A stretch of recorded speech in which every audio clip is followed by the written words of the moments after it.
Hey, this is Nerf from Channel 93.3 KTCL in Denver, and you are banding with AMZY.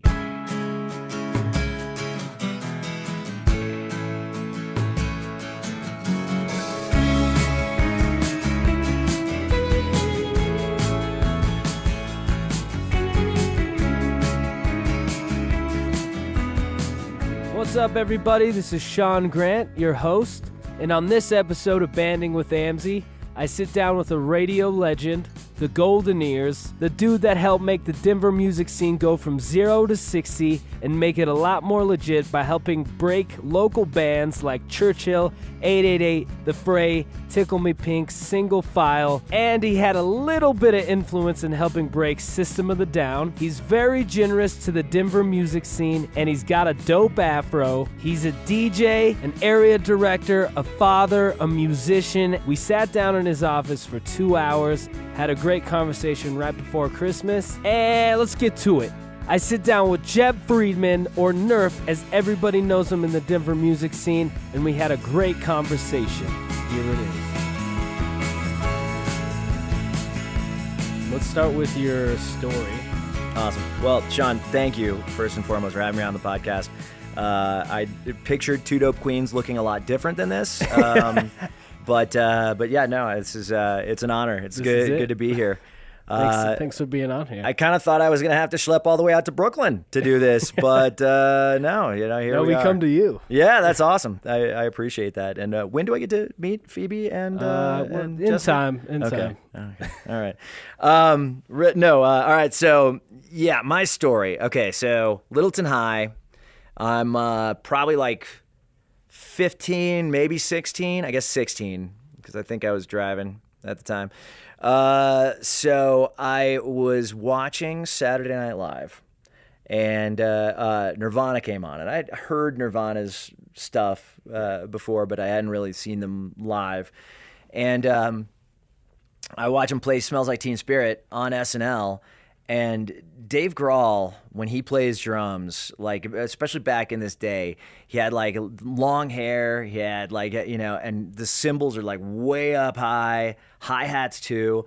And I've always kind of messed around with drums, and I was in like the band instead of like taking like choir or whatever and stuff. And so I had like some sticks that I used to play snare with, and then I saw Dave Grohl. And he just looked like he was having so much fun back there playing the drums to that song. And I was just like, I just became obsessed with the song, obsessed with how to play that song. And so I was like air drumming it in my room. And I was like, well, I could get like parts of it, but I was like, no, that hi-hat's not right. This was Teen Spirit? Yeah. Okay. And like, I'm like, the hi-hat's not right the way I'm thinking of it, and then the bass drum's not the way I'm thinking of it. I'm just playing with the sticks, in midair in my room, and then I got so obsessed with how that song worked and how you would play that song that I went out and rented a drum set to learn "Smells Like Teen Spirit" on the drums. That's rad. And then and within. Kind of the way it works, if you're a kid and a drummer, you're in a band, you don't have a choice. You're going to be in a band here pretty soon because drummers are rare. Yeah, they are. And they always have a place to play. It's like if you can practice it all by yourself, then you've got a spot, and everybody's going to gravitate to that, and they're going to form a band around you. Yeah. Kind of almost like it or not, Yeah. So, but that was great because suddenly I was in a band with my, my three best friends, and we called our band "Smells Like." No, it's not "Smells Like Teen Spirit." "Smell My Hand," and it was named after Smell My Hand. "Smell My Hand." Yeah, it was named after a Lewis and Floorwax bit. Actually, they used to do this game where they would you dip your hand in something stinky and then go to the apartment next door, and if your neighbor could identify the smell, then you would win whatever they were giving away, whatever prize. And we just thought it was a really funny thing to name your band, and so we we're like, "Smell My Hand." That's awesome. And then, we had songs like "Squish" and what was "Squish" about? It was about falling from a very large height, and it was like. Were you like skaters and stuff? Yeah, bad ones. We didn't know what we were doing. It was. I remember some of the lyrics: plummeting, accelerating. underwear disimmaculating. Living through this is my only wish. My only hope is that I don't hear the squish. That's some pretty good poetry for how you were 16. Yeah. Okay. Yeah. That was. I think I might have invented the word disimmaculating. Disimmaculating. Yeah. This is like 92, 93, 4-ish. Yeah. 'Cause, 91 is when that album came out, so it was probably early 92. Yeah. Okay. Yeah. So that was a great year for music. That's I think when like Tool dropped their first EP. I think that's when Helmet Meantime came out. Okay. All those ended up being like super influential bands on me, and like I fell in love with those guys too. So Nirvana kind of opened the door to music for you, or were Yeah. you already listening to like harder music, or were you like? Well, I was into, before that, I think like Led Zeppelin was probably my favorite band at the time, pre-Nirvana. But I liked AC/DC a lot too, and I liked a bunch of stuff. In middle school, I listened to like The Art of Noise almost exclusively, like which is, I was a weird kid. And like it just kind of took a different meaning on, because it's like I stopped listening to AC/DC pretty much like or as soon as I started playing drums. 'Cause it's like if you're a drummer, there's not a whole lot to listen to in that band. And then like definitely held on to Led Zeppelin for a few years after that. But by the time I graduated high school, I think Firehose was my favorite band. Okay. This kind of obscure alternative punk band. Yeah, I've heard you bring them up many times before. Yeah, no, I still love me some Firehose, man. They're great. And the Minutemen was like the band that kind of preceded them, and they were very important like punk band in Southern California. Very different sounding punk band. In fact, if you listen to it, it's not any of the cliches of what you would think punk sounds like. So it's like kind of and actually their most famous song is they used it in Jackass. The theme for Jackass was the intro. Yeah, that jingly like Yeah. That's a song called Corona by the Minutemen. And like all their stuff was very jazzy and like and very not very distorted, you know. And so it's like kind of every drum riff was different too. It was like there was a lot to dig into on that band. George Hurley was an amazing drummer, and like and you just wouldn't hear him play the same thing twice. Yeah. He kind of approached it a lot differently than most drummers, So totally fell in love with that band. Plus, it's like there's like 42 songs on some Minutemen records, So it's like there's a lot to dig into, It's like there was ample fuel for the fire, and like were they like 2 minutes long? Or if that, like dripping wet, they'd be 2 minutes long. They're like I mean there's some that are well under a minute. Later on, I found out that like they didn't call the band the Minutemen because all the songs were a minute long. They actually, which everybody kind of assumed, it was actually supposed to be pronounced the Minute Men, because they were like insignificant. They were like because at their core they were like a working man's band. Yeah. They were like, they jam Econo. They're not thinking about like being rock stars in the stadium and whatever. They just like they were like these gritty kids from San Pedro, California, which is like a harbor town and stuff. And so that's like, at the end of the day, I think that's what punk rock is kind of all about, is like the working class music. It's very much like rooted in the same types of things that hip hop and country are. Because like, and in fact, I mean, this is kind of like a cool point in history, and we're getting way off topic now, but like kind of cool to think about. Like punk and hip hop both came from the same thing. It was a reaction to disco, and like, because disco was really hot, really everybody was like into it at the same time for kind of a hot minute. Yeah. But it's also very expensive, and it's like, if you think about like getting into Studio 54. That's an arm and a leg right there. So spending way too much money on drinks and cocaine and whatever was going on at the time, dressing really nicely. All this stuff was like, it was for rich people. And so the poor kids like all kind of said like, well, what do we do? And like, and kind of, had to come up with their own thing. And so punk came out of that, and like, so did hip hop, because it's like if you don't have the scratch to go to a club, you throw a party instead. And so it's like hip hop came from like a guy standing on the street trying to get people to go to his party, and he would get on a microphone and start like saying how good the DJ was going to be at the party, and like, so you'll want to come dance at this party, and like, and that was the MC. And it's like, and it's funny how long the whole guy talking about his DJ thing lasted into like, when it was a commercial thing, and like, still, there's Jazzy Jeff records, and there's like all that like still had like at least a whole song talking about the DJ. It was all about the DJ in hip hop. Yeah. Right? Like they were like the band master, like they were like the front man almost. It seemed like. They were like originally in at the roots, the DJ was the important one. The MC was just hyping him. Yeah. That's crazy to think about now, like how it's like completely like there's not even DJs really. Yeah, exactly. It's like everybody thinks more of Little John than they do of DJ Snake. It's like but yeah, no, it's not the case. Yeah. Yeah. So did you get into? So you were into Nirvana.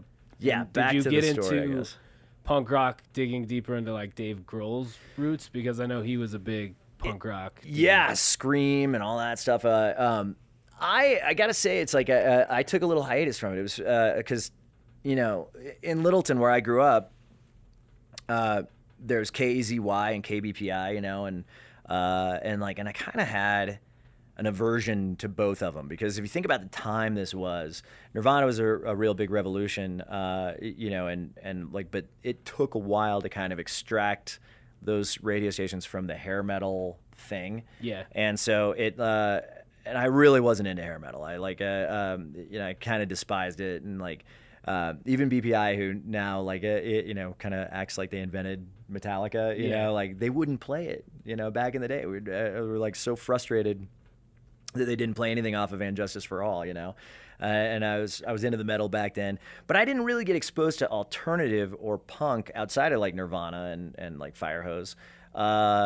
Didn't have much influence or many influencers, I should say, on alternative until I went to college in California, because. If you were in Littleton, you couldn't get KTCL. The station was still up in Fort Collins. Was it an alternative station then? Yes, but probably it might have been changing to an alternative station around like 93 or 94.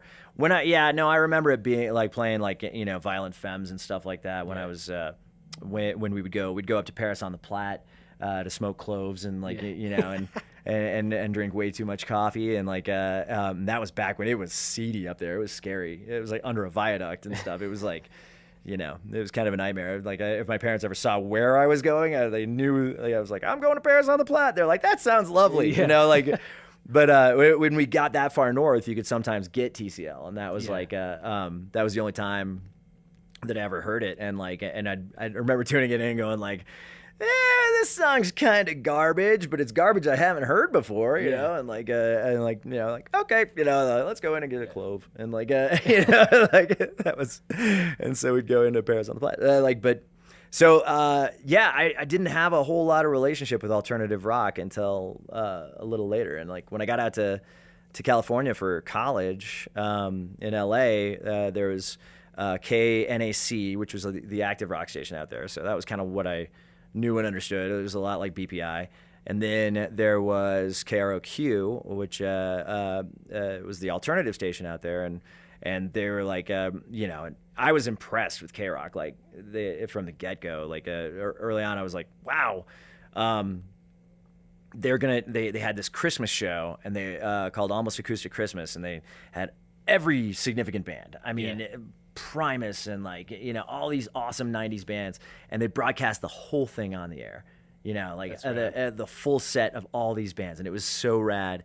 And I dubbed the whole thing. I taped the entire show, gave it to my brother for Christmas, the set. It was 4 full cassettes of of this. So you whole... had to sit there and change over the tape. Yeah, totally. Watching it, stop, click, flip it over, go. And I was really impressed at first, and then later it's eventually every radio station you kind of learn all their tricks, and you get a little bored with it. And so I was like, oh, K-Rock. Later on, I was rolling my eyes at it and stuff. But but and then I ended up working there for my first job in radio. So let's back up a little bit. So you went to college. Did you go for music? I went to a very small school called Whittier, and Okay. it's 1,100 students total, so it's tiny.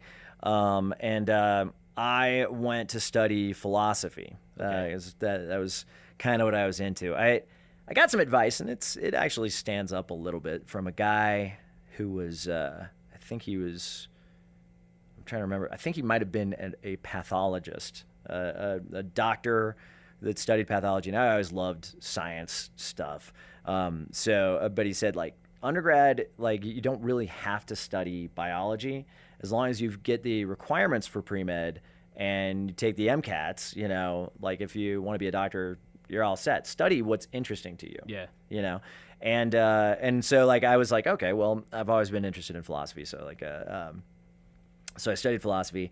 I had ended up with like enough credits for a music minor and enough credits for a psychology minor, but really, a school that size, the requirements sometimes only happen every other year. Okay. So like making it work with your schedule is like really tough, and so Yeah. I wasn't able to get all the classes I needed for those minors. But I did end up studying a lot of music, and Okay. I took class music of Africa and music of Latin America from a guy named Danny Lozano, who was like amazing. He was a really cool teacher. Didn't always get along with him, but I recognized that he was like rad for what he was. He used to like play like salsa in these clubs in LA and stuff, and he was like, he was an amazing professor, but and I found a lot of that stuff very, very interesting, and it was cool. I've noticed good professors you usually don't get along with. Yeah, They're they're the ones that challenge you, right? Exactly. Yeah, They make sure totally. you're getting your money's worth. Yeah, exactly. So was your end goal to be a doctor? I had it. I was I don't know. I was considering it. You never know like what. You never know what like you're gonna end up actually doing. But like my goals at the beginning of college were first career choice rock star, second career choice radio DJ, third philosophy professor, and then probably fourth would have been doctor. Okay. Which is so Was weird. doctor like your backup?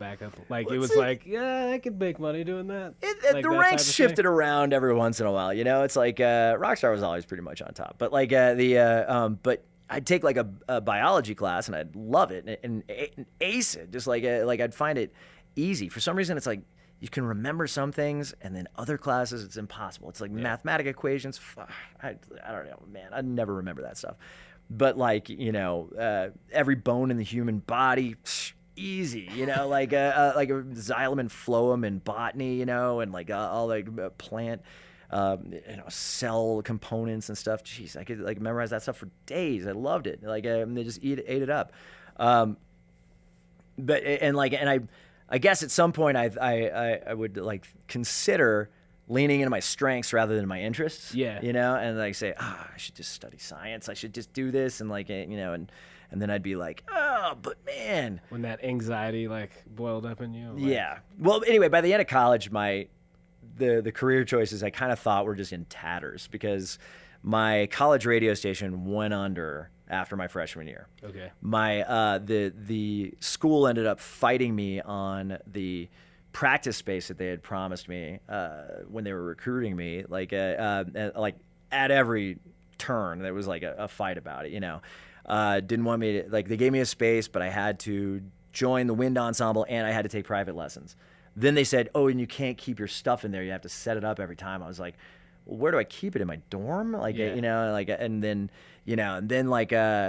eventually they moved me to a shed in back of one of the professor's houses, and it was like it leaked. It had mold. Like you could see the guitarist turning green in my band. Just like he was like getting sick from like just the being in that damn shed. All this stuff. And it was just kind of a constant like fight with the school about like, they promised me a place to play my drums and they didn't really deliver, and so I thought, like, the rock star thing's shot now, like, I would have had that if they hadn't stopped me. And then the radio thing seemed shot. And then, like, and by the time I graduated with a degree in philosophy, I was like so tired of it. I was like, I'm like, oh man, I don't want to write another paper on this ever. And so I was like, well, now what? At graduation and so I started. My first job out of school was at a cigar shop, which I loved, actually. It was kind of a fun job. And then right after that, I kind of decided I was going to sell out. I'm like, I need a job that actually pays. And so I interviewed and got a job at this burglar alarm company and like customer service and service dispatch and all this stuff. And it was an interesting job because I was like talking to all these incredibly famous people on the phone. It was in the custom. This was out in California still? Yeah, okay. Still out there. And so like Danny Elfman, from Oingo Boingo. Yeah. Like, I mean, he wrote the Simpsons theme. He wrote Nightmare Before Christmas, right? Yeah, all those soundtracks. Like, incredible genius. I'm talking to him on the phone. I'm talking to like Pia Zadora. I'm talking to like Stan Lee, like the comic book. Yeah, that's crazy. And then, like, if you ever remember, like, how every Hulk episode back in the day used to start off with him narrating and it'd be like, "This is Stan Lee." And I picked up the phone. I was like, Westlake Security, and he's like, "This is Stan Lee," and I was like, "Oh my God, it is!"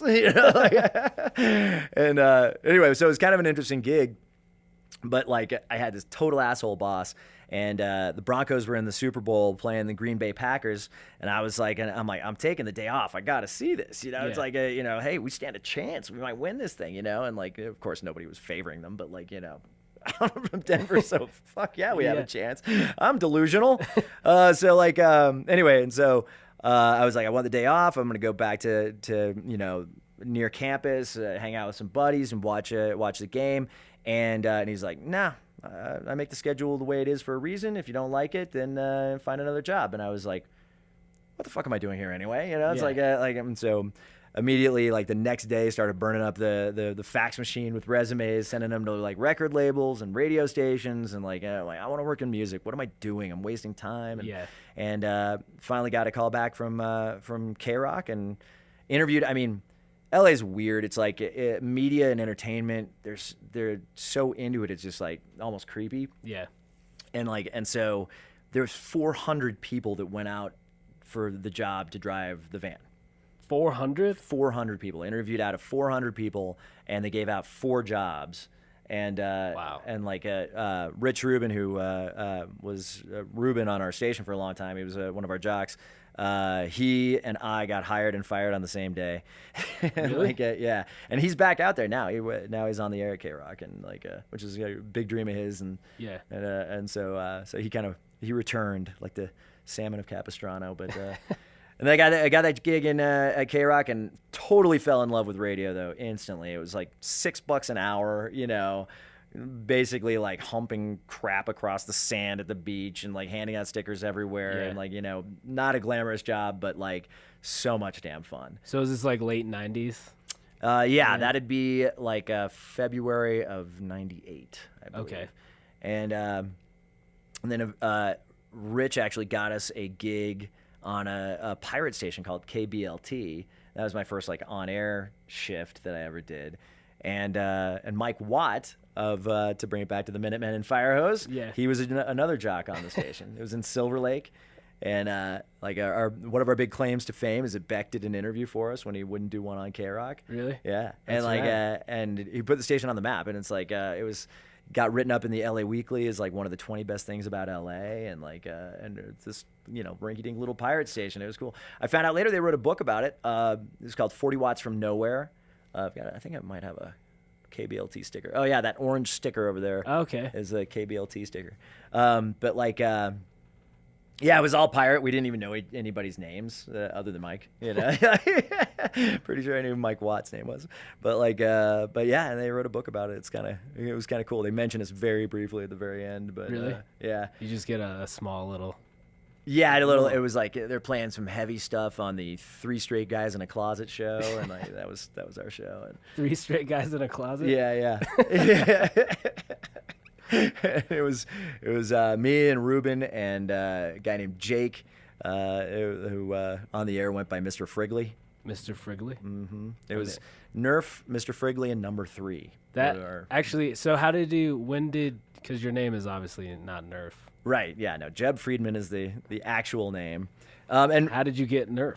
Well, that was a college nickname. Just my head looks spongy like a Nerf ball. The froze, like just kind of making fun of my hair, I guess. And so yeah, I was in my fraternity. They're like you get like a one nickname that kind of sticks. Yeah. And they call it your mug name because that's the one that actually goes on your fraternity mug. And Okay. and so mine is Nerf. And and so I was at K-Rock, wanted to be on the air at K-Rock, but I was just driving the van. And so they had, at the time and forever, had a Jed the Fish. And so I knew that they weren't going to have a Jed and a Jeb on the same station. This would be too confusing. So Yeah. I figured I had to start going by a nickname, and so just went with the old college nickname. And so it was Nerf. Nerf is good. Yeah, why not? Yeah. It's not actually great for radio because it's got a soft ending.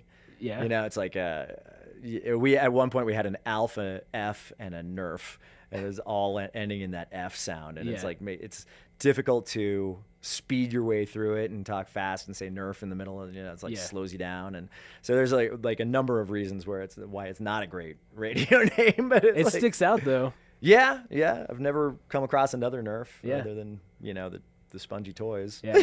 When I was researching you to see other interviews, it was like the best Nerf toys. Yeah. Like Yeah, that's all I could find. It's like I don't know if this is the DJ. He says he's a javelin or something. Yeah, it's yeah. And so far I've never been like sued by them or anything like that either. So that's good. That's really good. Mm-hmm. Could you be sued for just using it as a radio name? I don't know. I feel like, I don't think you could. You're not like selling Yeah. anything similar, right? Yeah. And it's your I mean, own territory. Yeah, it's intellectual property, but at the same time, it's like I don't know. Did they invent the word? I'm not sure they did. Yeah.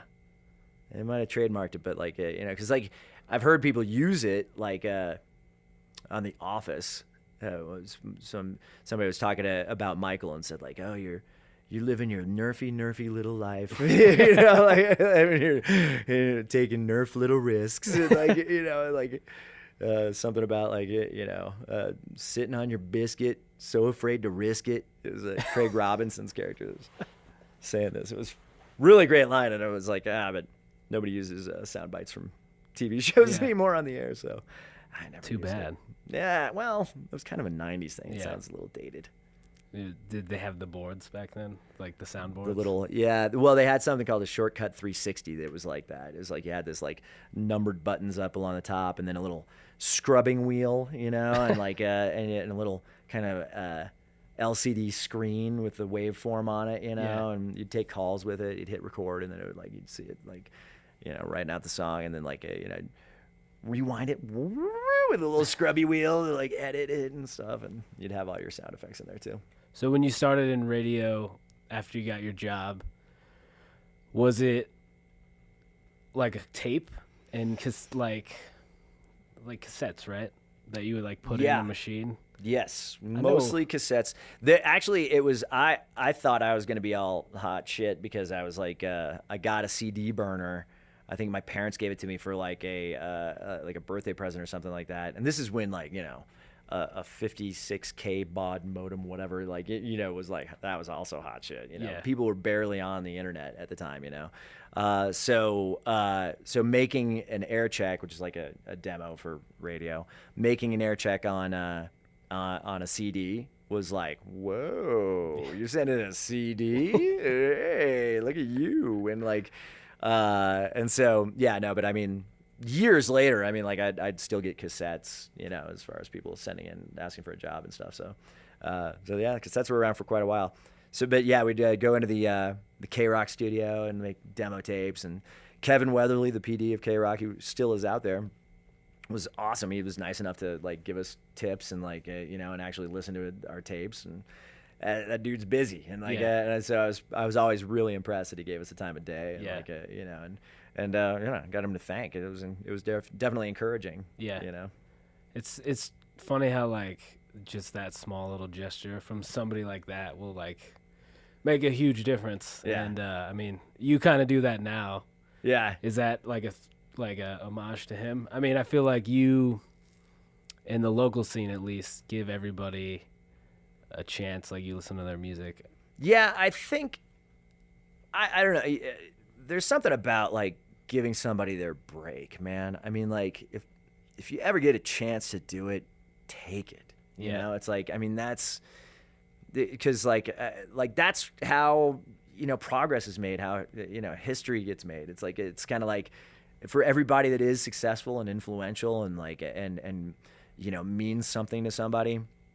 There's somebody that said, I don't have a good reason to mess with this, to give an ear to this person or this act or this whatever, but I'm going to, just because who knows? Yeah.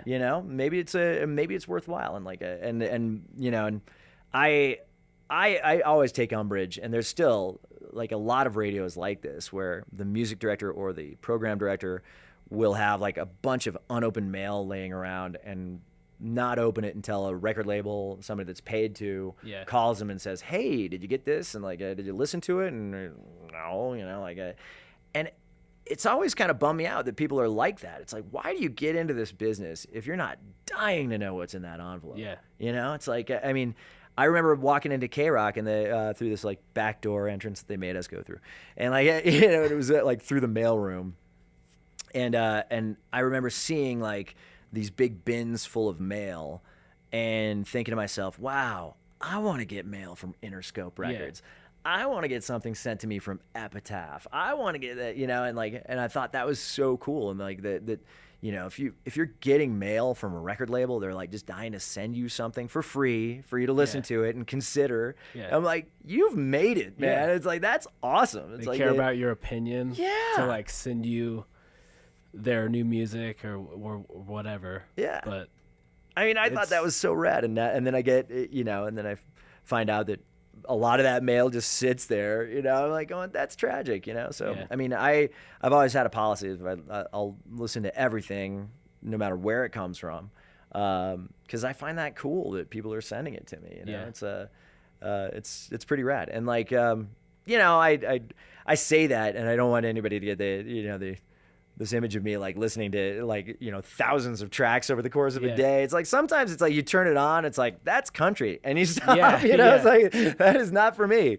And like so it's not like I'm all day listening to these things, because it's like, and you'd be surprised that it's not as as much of a floodgate open type of scenario as you would imagine. And I talked to A&Rs about that too, about like, they're like, you probably get more tracks than I do. And I'm like, that's weird. It's like, you'd think that, your mailbox would be loaded with stuff, like, coming from all over the place trying to get signed, Totally. But like, they end up having to go out and look for it, and well, I feel like some of that too. With you, it's because like an A&R has this like me being in a band, it's kind of scary to look in an A&R and be like, oh, I'm gonna send my music to them. But for you, it's like, well, Nerf will at least take a listen. Like it seems like a cool older brother that's gonna like tell you the truth, Yeah. Well, that's also kind of like, I feel like that's by design with our station. It's like I remember like that. And I don't want to drag KBPI because they're great, and like but like I remember growing up listening to them, and it was the mighty BPI. It was the big bad BPI with these guys with voices that are just like, wow, man, that guy sounds so cool, and like and it's just like this big thing, and it was like kind of like talking down to you. It was like they seemed better than me, and like our part of our chemistry here at TCL is that we just never do that. It's like, we want to speak at eye level to everybody and like make fun of ourselves, and like, it's never this like, we're the media giant, or whatever. It's like, we, as successful as we might be, we just never take that attitude. It's like, it's always, we're part of the community, not above it, you know? And I think that one of the factors, and it's kind of funny to think about, but like one of the factors that makes it so, I think like local TV has taken a just an ass beating recently. It's like doesn't make anywhere near the amount of ratings or money that it used to. Yeah. And I think local media in general across the board is like that too because of Anchorman.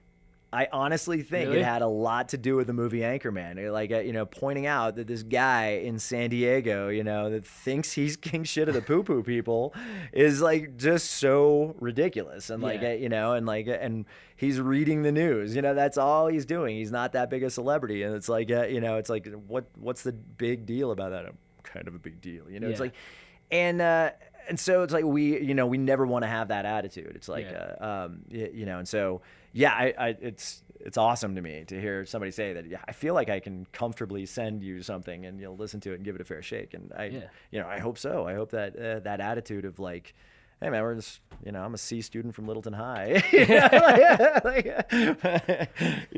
like don't be afraid of me. It's like whatever.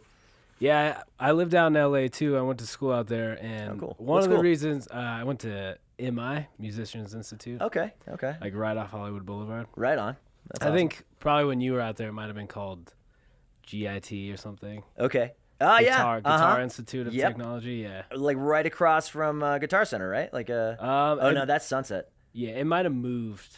Okay. But yeah, I think it's. I know. It's I remember. been in Hollywood since the 80s. Okay. So.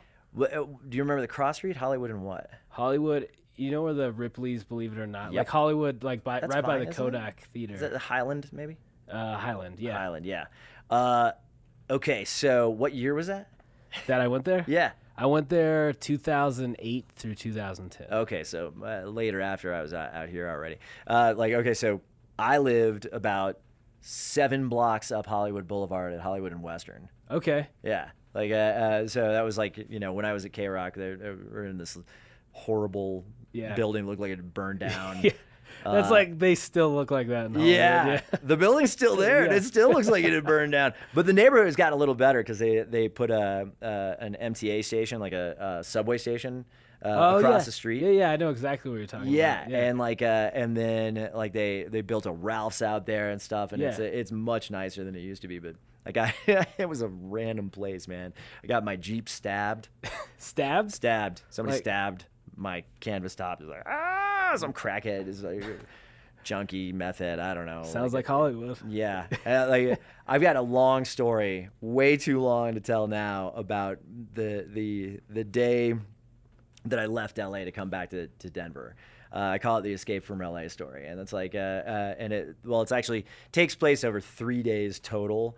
But it was just the project of getting out of there. It includes an anthrax scare, a meth lab being busted in my building, like some horrible choices made by yours truly.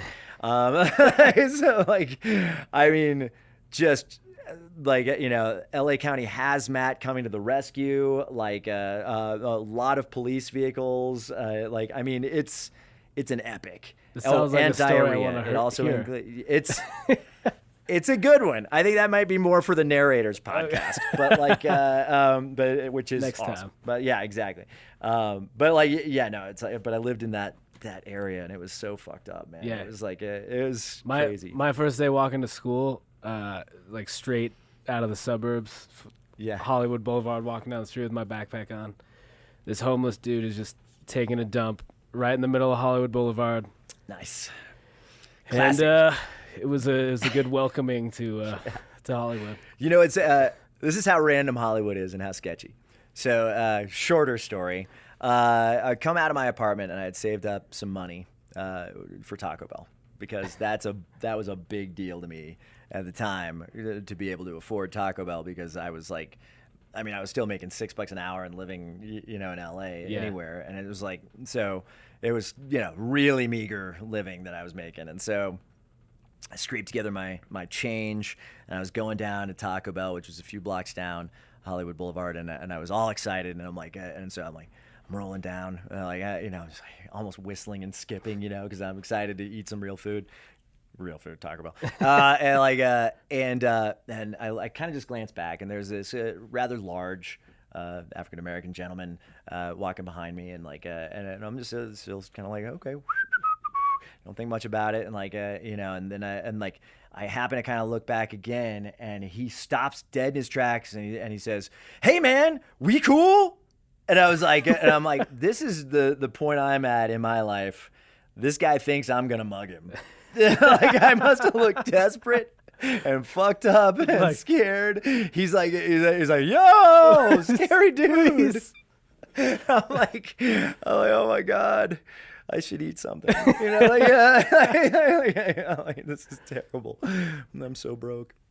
Hollywood's probably been cleaned up a lot more since then. Yeah, because definitely that neighborhood has. Didn't back in the day they used to have like, they called them like the Angels, something like dudes in like Guardian Angels. Yeah, like M16s, like walking around. We had those in Denver too. They were like, really? Yeah. I think there's like some kind of office for them on Colfax somewhere. And, I mean, I don't really know a lot about it, but it's like organized vigilantism. Okay.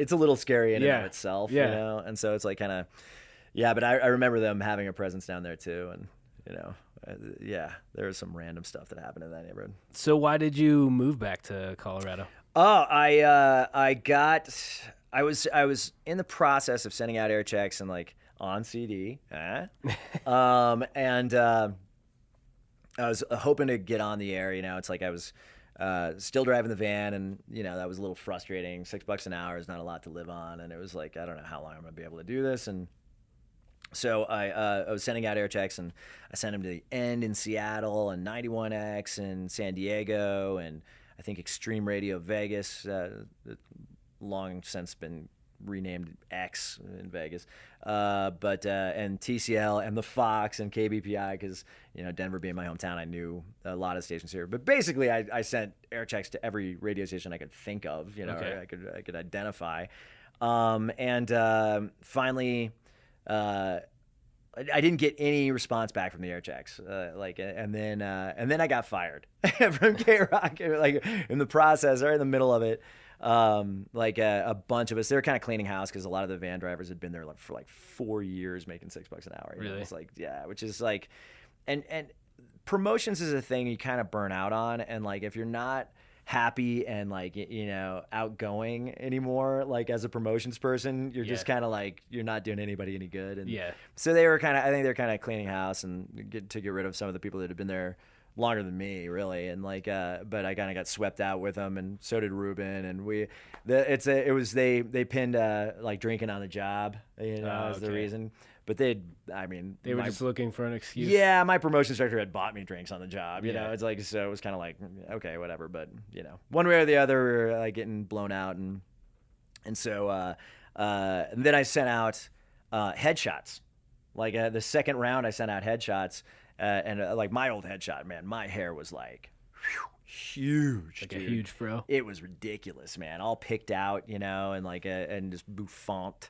And so I got a call back from a guy named F. Poff, who his real first name is F, just the letter. Really? One letter. Yeah.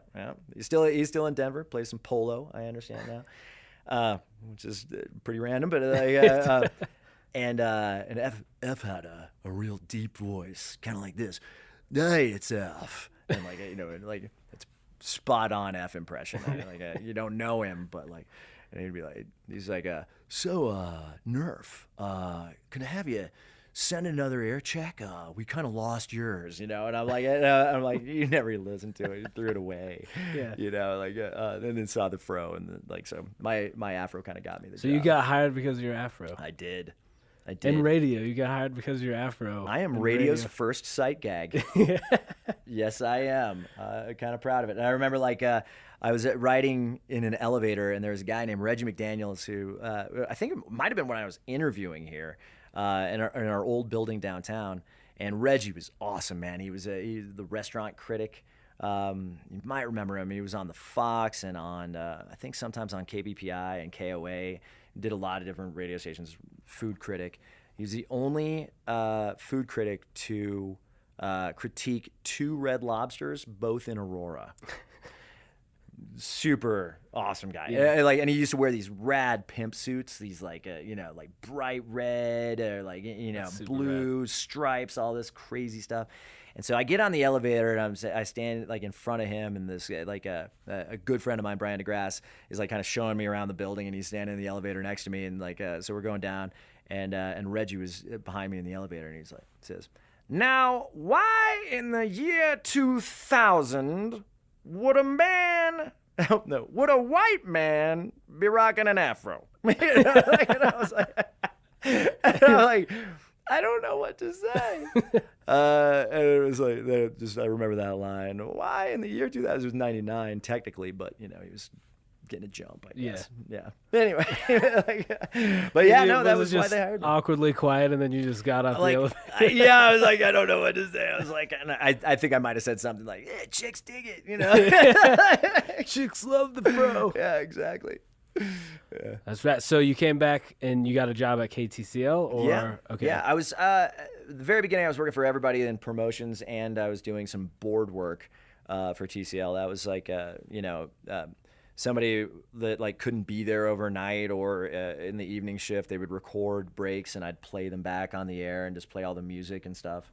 And like back then, it was CDs and cart drives and stuff like that. We didn't have any computer system doing it. The audio files were waves, so there was some digital stuff going on, but but they're just played out of like Cool Edit or whatever, and through the board, and you'd take phone calls and stuff like that, and just pull all the CDs for the next DJ and stuff, and then the first time I was on the air, F was a big Social Distortion fan, and we had a freeloader show with Mike Ness. It was on his solo tour, and like so F he'd finished most of his show and put most of it in the can and like ready for it, and he was planning on watching some of the Mike Ness show and going back, and he ended up getting kind of too drunk, and so he didn't want to leave, and so he's like, I'm like, "Hey F, I'm going back. I guess you're coming back too, like to finish your show so I can play it all on the air overnight," and he's like, why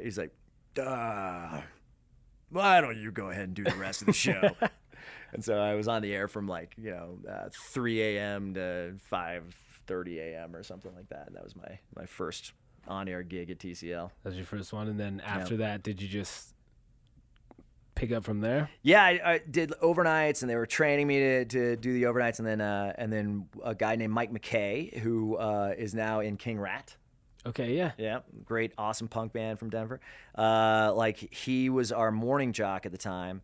And he quit, I think, to go to like a streaming station, online only radio station, because everybody at the time kind of thought that might be the future. Yeah. And so he bails, and so we're down a jock, and they needed a full timer that was both could do air work, and they also needed a promotions director, because the promotions director at the time was getting promoted, I think, to program director of the Fox, and so they had 2 vacancies to fill, and I filled both of them at the same time, and so they were like, well, there you go. You're a jack of all trades. Yeah. Well, it's funny because from the get-go, I always had multiple jobs here. It's like I was the kind of the very first wave of this wear a ton of hats in radio thing, and now my title is last time I got business cards, the person ordering the business card says, "I wanted a title, not a bio." Yeah, it's I do a lot of things. Okay, so technically my title, this is the long version. I'm vice president of events and strategic partnerships for the region, the Denver region. Program director of KTCL and Punk Tacos and Afternoon Drive on Punk Tacos, or on KTCL, and Airwork on Punk Tacos if you want to throw that in there too. But it's a lot. So you have all of that. Yeah. And you have a family, right? Yeah, 3 kids. 3 kids, 9, 7, and 4. Okay. At the time of this recording, and they're great, man. It's Christmas time, so they're freaking out. Pumped right now. Yeah, right? Exactly. Yep. So yeah, busy life. And a horrible addiction to exercise. Yeah, that's a good addiction to have. It is, if you're gonna have one. Yeah, it's good. Especially in the music business, there's a lot of harder addictions. Yeah, totally. No, it's there's a lot of great opportunities for poor health here. Yeah, totally. So how do you manage all of your roles? You know, how do you manage your time? Well, it's a lot easier this time of year because everything kind of shuts down in the music industry, and like we can kind of like all chill. And I can't say who it is, but I yesterday confirmed, 100% confirmed, the headliner for Kegs and Eggs. Already? Yeah. Well, it's been kind of like quasi confirmed for like 3 months. Okay. You know, and usually I'm working on it at the end of the summer. Oh, really? So you guys will like book like Not So Silent, then jump to the next one and start booking that? Oh, yeah. Okay. Like I'm working on a big gig right now, and you know, and like sometimes it's like you've got something that gets bumped from one, and you kind of like you say, well, how about we make you an offer on the next one? Yeah. And so a lot of times that's like, you know, Jeep on the Rocks in October. I'll like suddenly have a band like that makes sense for that, and say like, oh, well, we're booked up on big gig, but can you play Jeep on the Rocks? We're booked up on big gig, so you can play Not So Silent Night or whatever, and like so sometimes that'll be predetermined a long time in advance, you know. But yeah, no, it's I won't say who it is, but it's huge. It's a big one? Very big at Kegs and Eggs this year. It's going to be amazing. Oh, I'm stoked. Yeah. Kegs and Eggs is always fun, if I can remember it. Yep. Yeah, the hazy memories of Kegs and Eggs. Yeah, speaking of great health practices. Right. Yeah, drinking at 7 a.m. is not something a doctor recommends. Yeah. It's always, like when we played it, it's interesting to like watch the other bands because they're like, yeah. Holy shit, you guys like really get down here in Colorado. Like, people are drunk out there. Yeah, you're kidding me. It's so absurd, but like you know, this will be the 13th year of it, man. And my band was Vito at the time. Was the first band to play it. Really? Ever. Vito? Are you still rocking Vito? No. We I haven't been. The remnants, like the last vestige of Vito, is now a band called Codec. Okay. And they're kind of a prog metal thing. Okay. And they're way better than we were. Yeah, they're awesome. And good friends Jody and Dan are still in the band. And, okay. But yeah, we had a couple of incarnations. It was Vito, and then it was later The Frequency. Okay. And then I left the band after having my second kid. I was like, I don't want to be the guy that can't show up for band practice ever. Yeah. You know, it's like I don't want to drag everybody down. And that's very nice of you. Yeah, being in a band as we're getting older, like it's nice to know when to call it. You know? Yeah, exactly. And I'm definitely. I think once my kids are a little older, I'm gonna be wanting to get into an old man band. And, you know, rock it out. Yeah. Do you still play the drums? Yeah. A lot of times, like with a kid on my lap. Yeah, that's good. Yeah. Do they also play instruments, your kids? Not really yet, but they love the idea of being in a band, and so they. My eldest son's latest band concept is a band called This Happened. Okay. And he's in it with his friend Bryant, and I think he did it just to kind of stick it to his sister who was in his former band, and now he like you know. Say, I'm leaving this band, like you know, family band turmoil. Totally, and it was the Proto Raptors. That's a pretty sick name. It's not bad, huh? Yeah. You better come correct with that name. Yeah, This Happened, I think, is a better name though, because it's like it was like a line. He was young, and we rearranged a room, all the furniture in a room, and he came down from his nap, and I think he was like 2 maybe or something like that. And so he just didn't have the words to describe what he was seeing. He's like, this whole room is all different. He's like, and he just opens his mouth and says, "This happened." And then, so we always talk about that line from him, and so he named his band This Happened. That's a great name. He sounds like an up and coming artist. I think so. I think so. It was one to watch right there.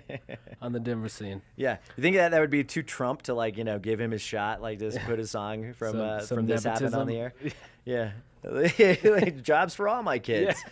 Here you go. Yeah, I think our music director is now Jillian. Okay, I think that's and then I think Decker, your promo director. I mean, if it's good, it's good, you know. So. Well, I don't know. Still suspect. You make them work a little harder. Yeah. You got to earn it a little bit. You got to earn it. Yeah, totally. Well, speaking of breaking artists, what are some artists that you have helped break? Oh man.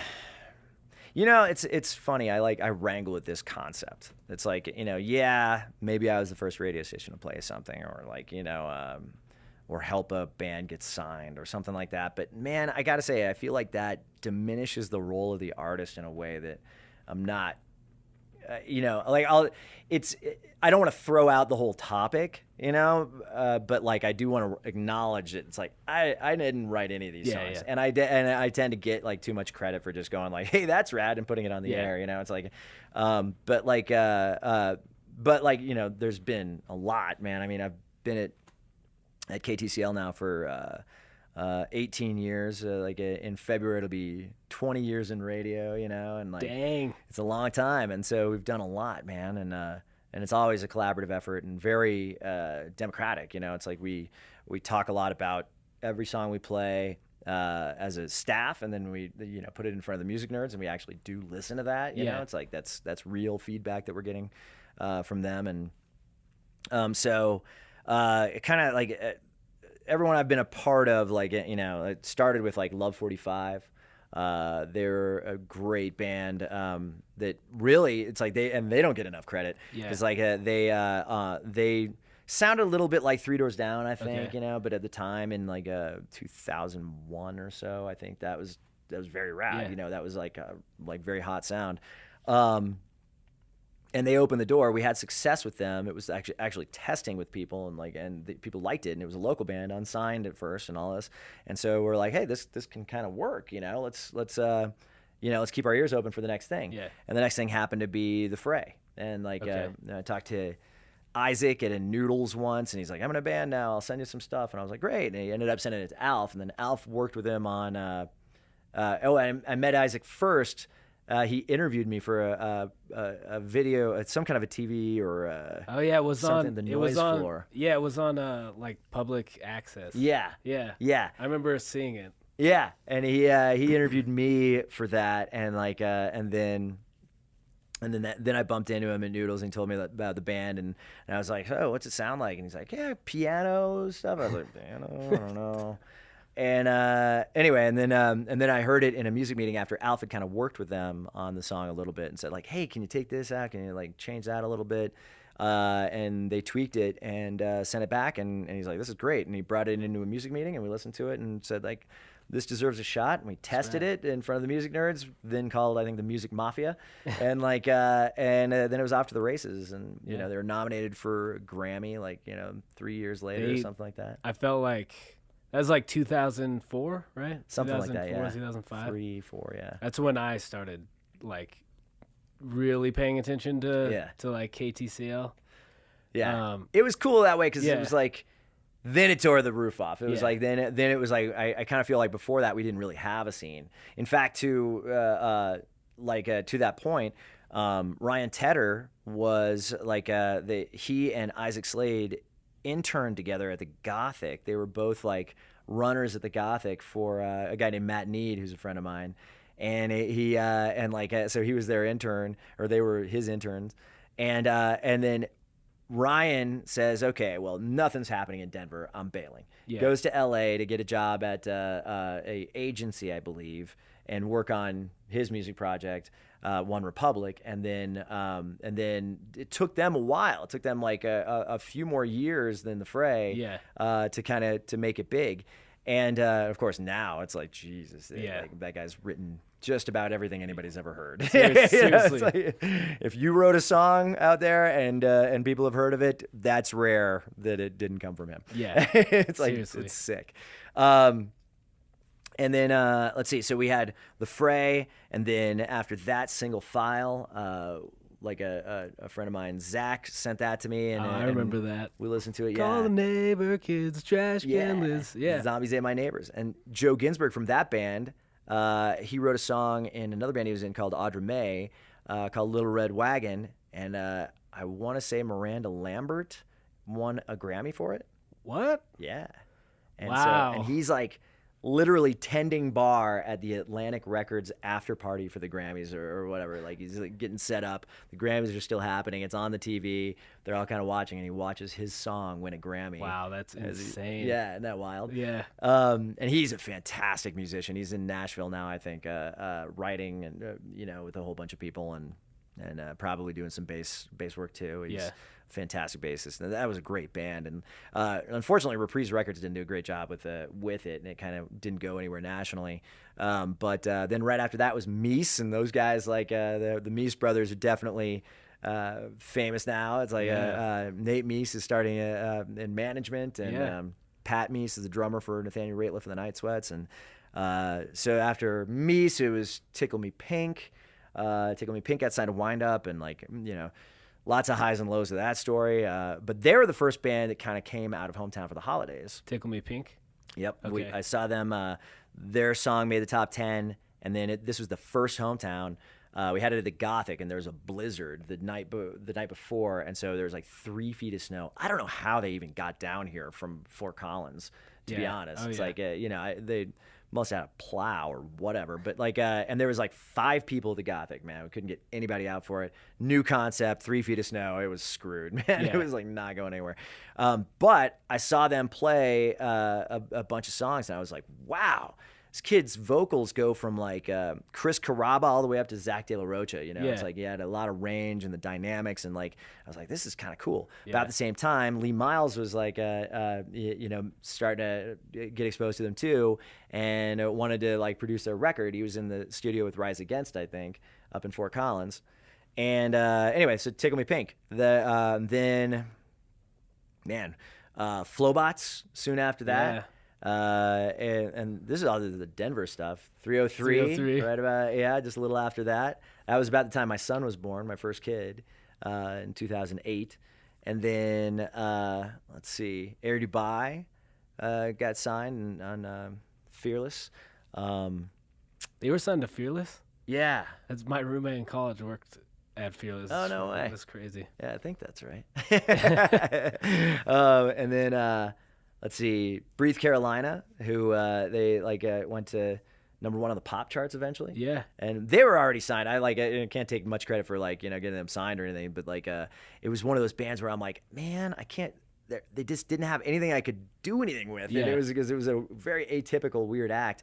But finally, when Blackout came out, I was like, yes, this I can fuck with this. This is great. So then somewhere along the line, there was Rise Against, AWOL Nation, the other national acts that weren't from here, but that we broke, and Churchill. Blue October, Churchill. Yeah, there's another hometown band.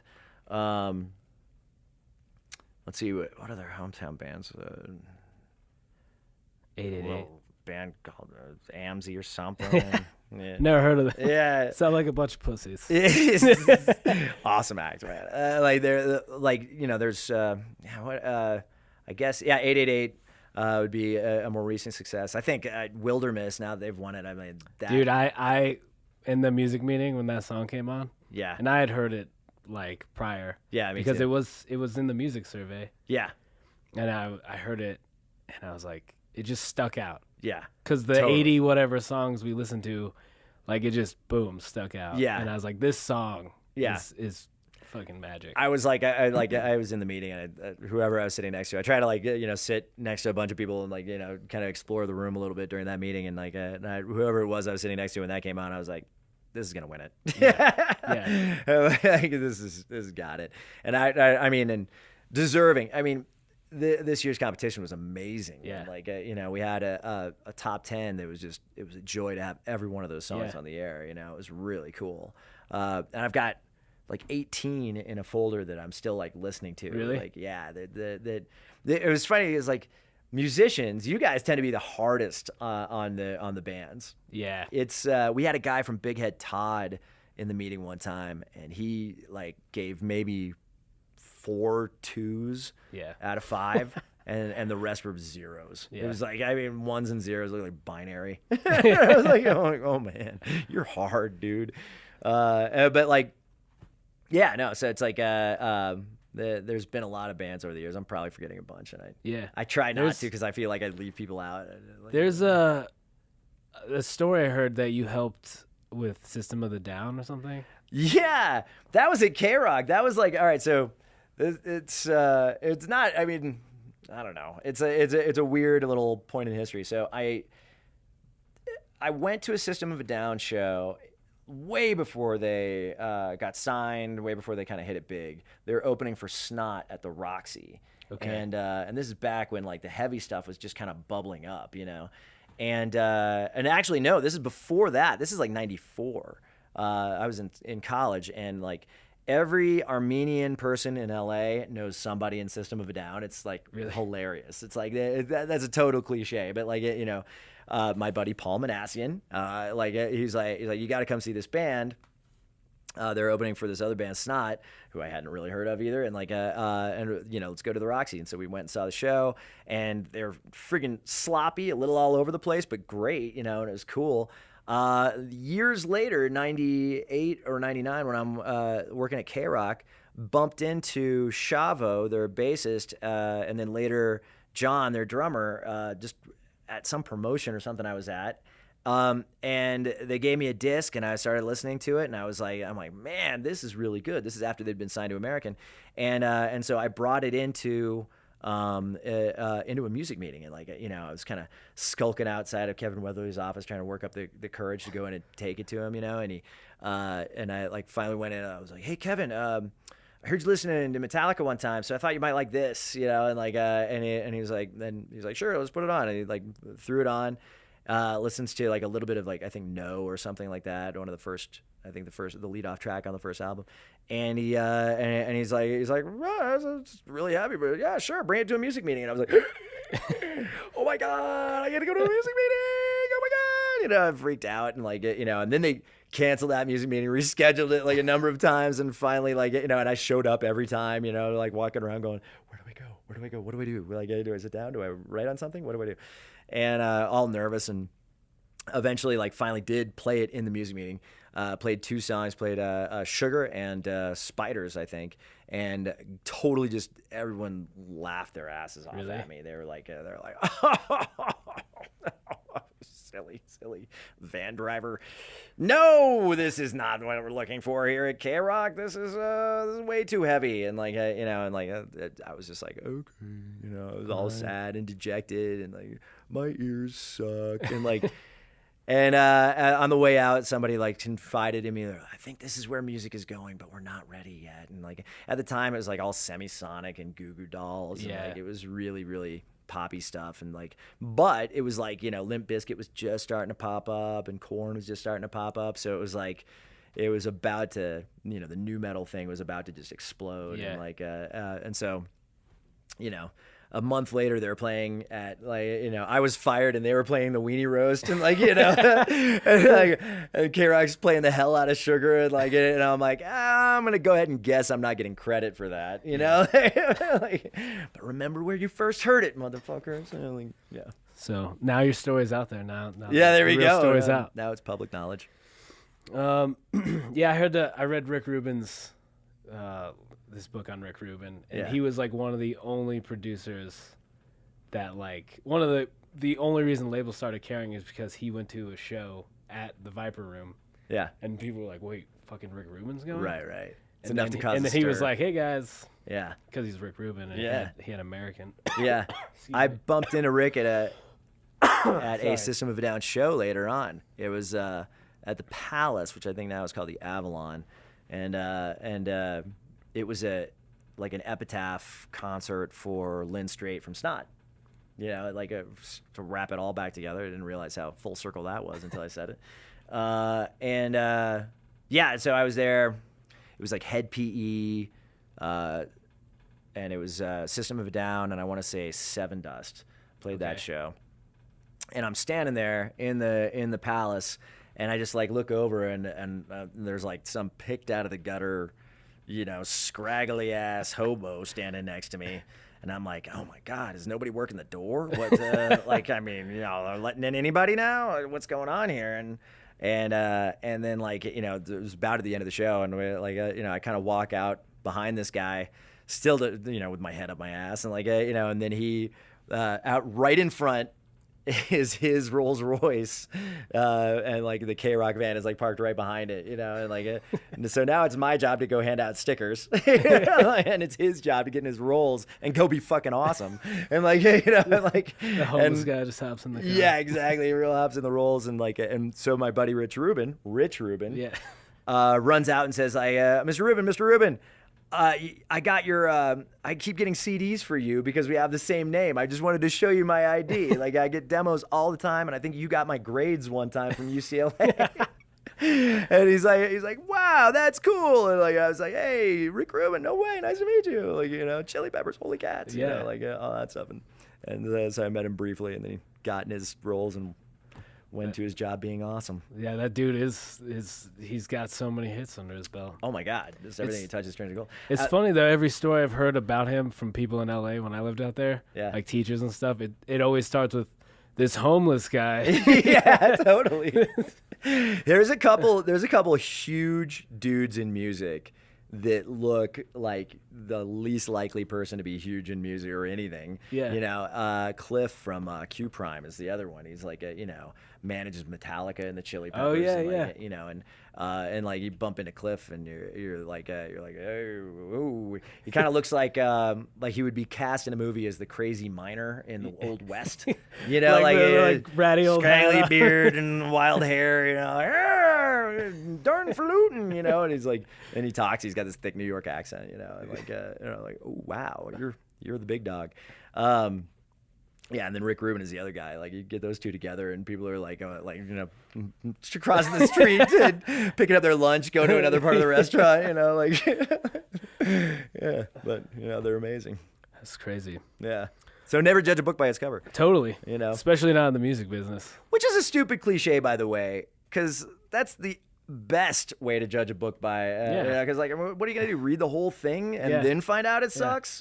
Come on. It's like if it's an auto manual, you don't want to read it thinking it's fiction. It's like but you could. That's tell what the cover's for, right? Exactly.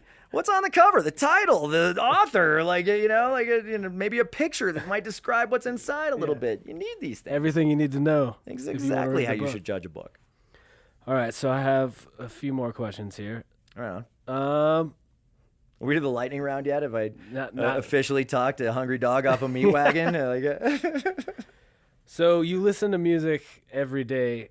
How do you stay inspired listening? Are you getting to a point in your career where you're like ready to pass the torch? No, I'm not to that point yet. I still like it a lot, and one thing, like I've got an issue that like a lot of people don't have to deal with audio real estate. Like I have a certain amount of time in my day to listen to things between like being in the office where I can play something, being in my car where I can play something, headphones, all that stuff. It's like I kind of have to maximize that time. Yeah. To get it all in, because it's not just the new music that I'm listening to. It's like the station, our competition. I'm supposed to be listening to all this stuff, and like and it like sometimes that feels a little spread thin. It's like it's kind of tough to get to all of it. But yeah, no, I mean, staying inspired is pretty easy when you dig into it and if you have a little patience. It's like definitely not everything's a hit. Definitely not everything's interesting. And I do catch myself on occasion, being, the age I am, going like, oh, this sounds like it's just the same as the last one. And they're like, no, don't do that. Yeah. Don't do that. Because it's like, if you're a kid right now, this doesn't sound like something from the 70s. It doesn't sound like something, like it sounds totally new. Yeah. And I got to get in that mindset. So it's like, you got to shake yourself off of like, everything sounds the same and everything sounds like, something else in history or whatever. And like, you just can't, or like getting snobby about trap, like we were talking about, it's like, you can't do it. It's like, kids love that. Yeah. Like 21 Pilots is a perfect example. It's like, there was a time in my life where I'd be like, wait a minute, they've got like artificial stuff just playing, some of the instruments aren't on stage being actually played. Like that's bogus. Yeah. Terrible band, hate them. Yeah. And that if you've ever seen 21 Pilots, you know that's like, they're amazeballs, and like and that it doesn't bother you in the slightest that some of that stuff is tracked in. It's like it's rad. New Politics has never had a bassist. They've got a lot of bass tracks in their songs. Nobody even notices that there's no bassist on stage. Nobody cares. That's just a standard now. Like to compete as being a musician in a band. Like if you don't have some kind of like tracks, then if you play next to a band like that, they play before you or after you, whoever's listening to you, they don't get all that. They just go, that band kind of sucked. Totally. It's like they didn't dig on your organic vibe. They thought you sucked. It's like totally. It's I don't know, and you never know if the pendulum's gonna swing. It's like the grunge era was a reaction to everything getting big and overproduced and and had too much money and effort and crap going on. It's like these ridiculous sets and stuff, and and then Nirvana came out. This morning I watched Nirvana at Reading on DVD, and it's like you could tell that they brought zero lights. They whatever lights were on the stage was crap they had at Reading. It was like, and it was these spots that were just kind of moving and had like a few different shapes, and that was it. Nothing on the stage but a drum riser and instruments, and that was it. So you never know when the pendulum's going to swing back. And have people like going, I'm just not into that pre-recorded thing. I'm not into the tracks. Maybe one day people will start to care about it, but for right now, they definitely don't. And so it goes in cycles. Yeah, I think. Everything kind of does. And hopefully there's enough of a new twist on things, when it comes back around to not be like totally just like a ripoff of like, whatever. So you just did exactly what happened 30 years ago. It's like You ever heard of this band called Nirvana? Yeah, exactly. Somebody just recently suggested I get in a cover band, a tribute band, and call it Nerfana. that would be rad. I'm sitting here in my Doc Martens going like, it's very grunge era. You should do it. Yeah, I would go see it. Yeah, dude, I saw who was it? In the Whale on the 20th anniversary of Kurt Cobain's death at the High Dive. Play with Residual Kid, and they kind of combined forces and did a bunch of Nirvana songs. And I mean, dude, one of the best nights of music I've seen in a long, long time. That sounds really rad. Good. They're amazing live, man. Yeah. They're like, oh yeah. I've been trying, like, we played them on Punk Tacos a little bit, and but I mean, I'm like, damn it, I want to make your band famous because you're so deserving. It might not seem that way, but they're one of AMZY's influences for just killing it live.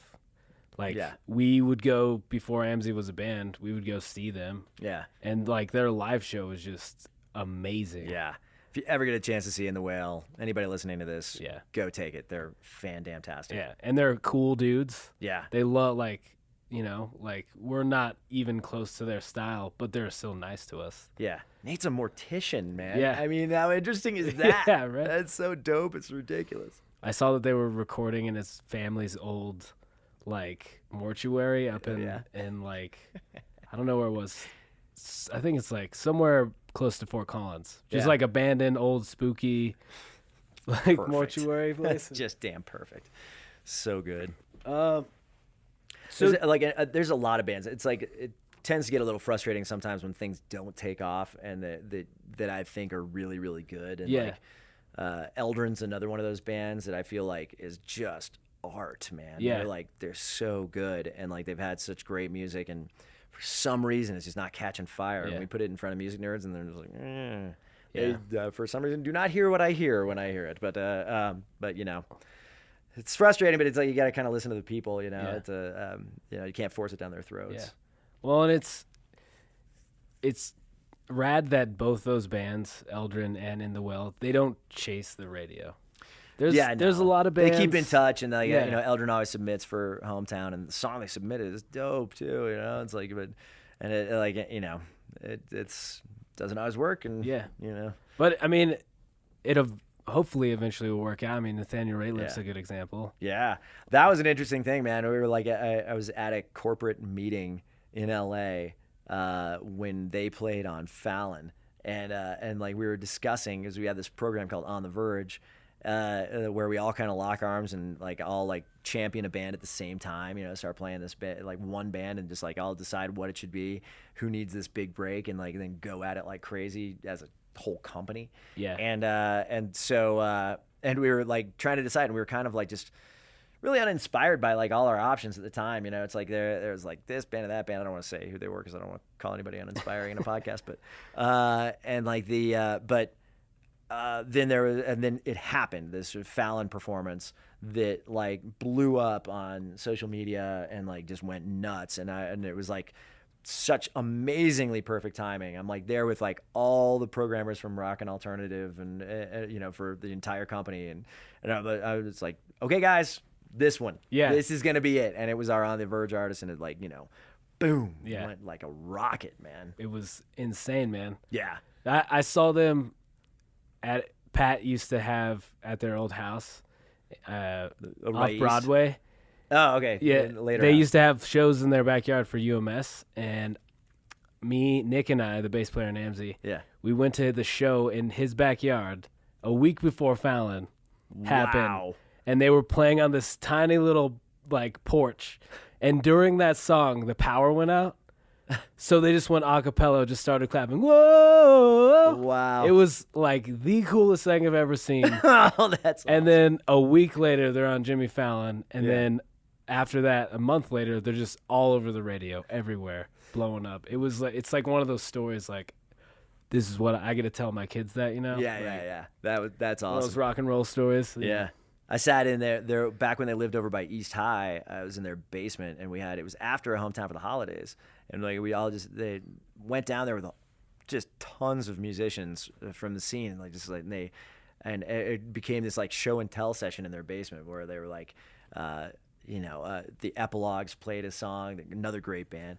Like the Epilogues played a song I'd never heard before, like an early mix of the Fallout, and like then. Mies played a new track, that they had, and like then I think like there might have been a Navy song down there, and like there was just like one after another. Everybody was like going like, oh hey, let me email this to you, and like and like pulling it up on the computer, and everybody was like, and it was just I was like, wow, I like there's some genius musicians here, and I'm hearing some freaking awesome shit like way in advance, and it was just like a moment in time where I'm like, wow, I'm gonna remember this like little scene for a long time.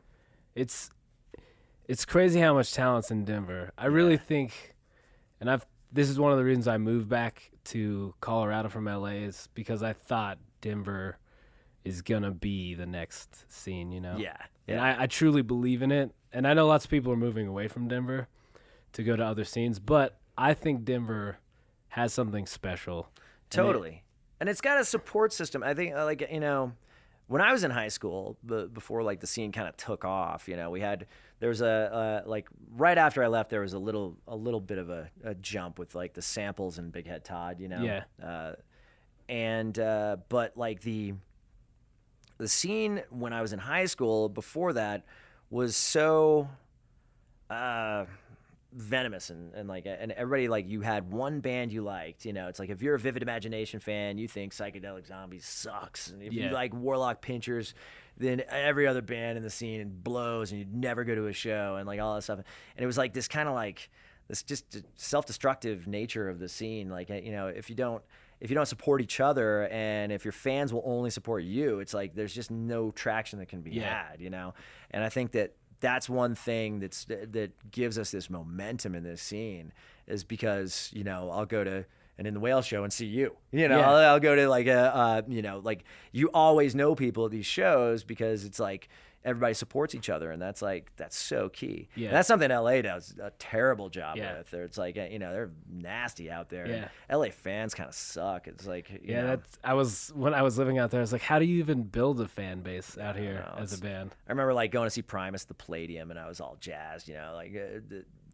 Les Claypool, genius, like a freaking genius. Tim Alexander, also a genius, like Larry Lalonde, brilliant in his own right, because it's like, he fits that role, which is like really kind of a difficult situation to be in with that rhythm section going on, Yeah. So like one of the like most unique and awesome bands of all time, and some dingleberry that thinks he's cooler than this band is spitting on Les Claypool from the crowd, and Les like stops and says like, "Oh, I see we have a spitter in the audience." He's like, "If you want to spit, why don't you spit on your fist and shove it up your ass?" You know, like, I'm like, "Yeah, Les, tell him, fucking awesome. stupid Angelinos." Yeah.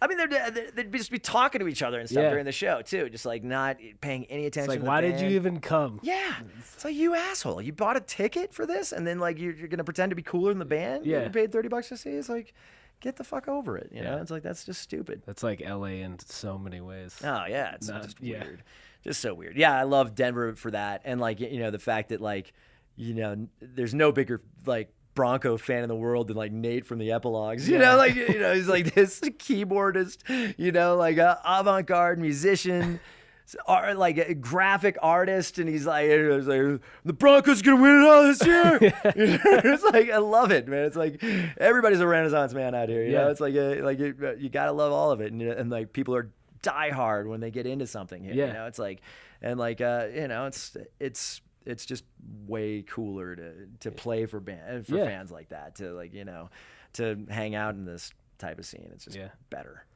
The fans in Colorado are definitely super loyal, amazing, and you do see them at every show. Yeah, like not just your show, but like in the Whale or 888 or whatever. It's crazy. Yep. To think about.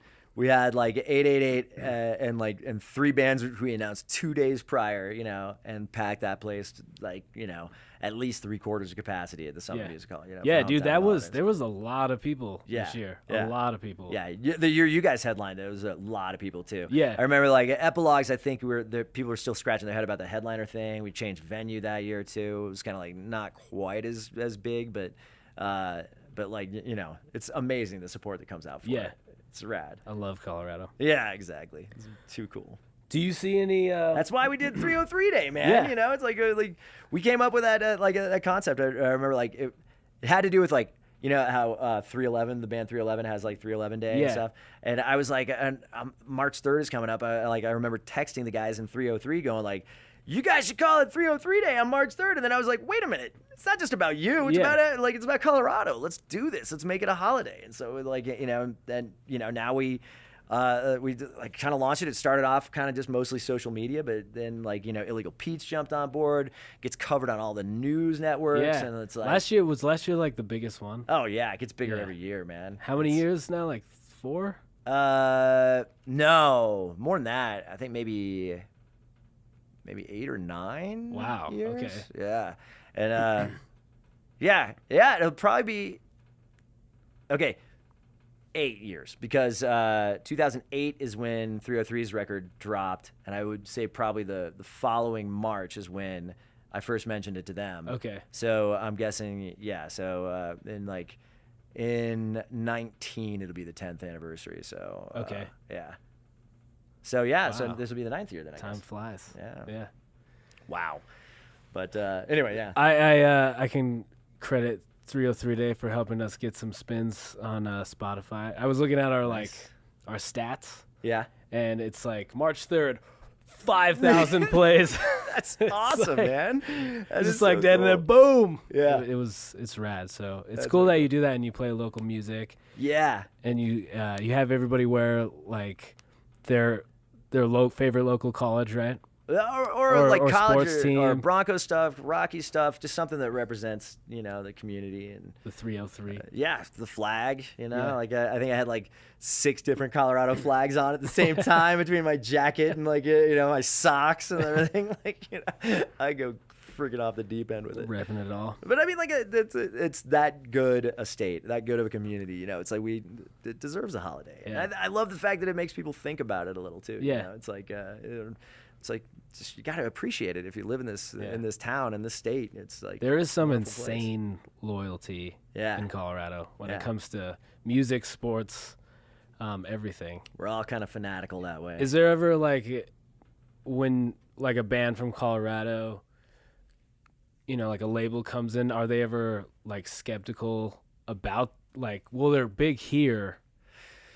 Yeah, I mean, Well, that's something when a label's looking at it, they want that. They want it to be big there, right? Like they ask, is anything happening with this band? You know, and that and so they'll look at like Spotify numbers, socials, and stuff like that they can see from New York or LA or wherever they are, and then and if it gets serious, if they're somewhat convinced that there is something going on there, then they'll like come out and they want to see the crowd like come out and be crazy about it, and that's something I feel like if it gets to that point, with a label, they're gonna love the band because it's like they usually see some serious craziness from the crowd about this band, and so that's awesome. Keep that up, everybody. Totally. Yeah.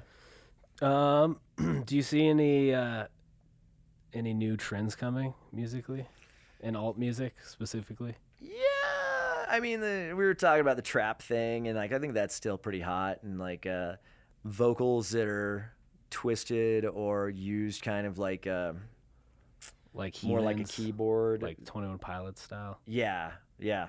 Like a lot of distorted second tracks of vocals. There's that. There's a little element of hip hop in a lot of things these days. Yeah, I've noticed that. Yeah, and that's still pretty hot. And I think like a very produced sound. Guitar still stone dead, man. Actually, this is one of my questions. Yeah, guitar is like, and everybody's trying to bring it back. They Greta Van Fleet. They're like, oh yeah, they're like, oh, this is awesome. This is gonna be the next thing because guitar's coming back. I'm like, is it? Yeah. Let's take a look. Yeah. Let's see what's selling. As a guitar player, I have my fingers crossed. But... Yeah, right. It's like, well, I mean, it can be guitar. It's just guitar that doesn't exactly sound like guitar. Yeah, not the classic kind of rockin' guitar. Yeah, where it's two guitars and the song is guitar driven. Yeah. Yeah. Like like Portugal the Man, Feel It Still, biggest hit of the year, starts off with guitar. Yeah. But it doesn't sound like guitar. Yeah. It's like that kind of like surfy doom, and like nobody would recognize it. It's like it's not like Foo Fighters guitar, Yeah. It's like and like Foo Fighters, I mean, like, damn, dude, it kills me inside that like I can't support Dave Grohl anymore, but like our audience thinks that sounds like classic rock now. So you're like torn, the inner Nerf, my inner grunge kid, the young grunge kid. Yeah, is like going like, oh come on, it's Uncle Dave. It's like like I would. Is there anybody that wouldn't vote for that guy for president? Yeah, right. Like, is there anybody that wouldn't take a bullet for Dave Grohl? There's one of my best memories in radio, man. BlackBerry shows you how long ago this was. BlackBerry put on this thing called the Garage Tour. Like, for people listening, we're talking about the old phone, right? Right, yeah. Okay. It had a keyboard on it, like a typewriter. Anyway, like, and they were going to people's garages, and the Foo Fighters were playing shows at people's houses. I remember that. Yeah. And they were, and somebody won the contest from Lions. And they had like a problem with their basement. There was like some water leaking into not the basement, the garage. So they couldn't do it at that person's garage. So they had it in the Oscar Blues Brewery garage in Lyons, Colorado. And it was like, and it was a secret location and all this stuff. And I got to go to that thing and document it with my BlackBerry because I was doing a BlackBerry endorsement at the time.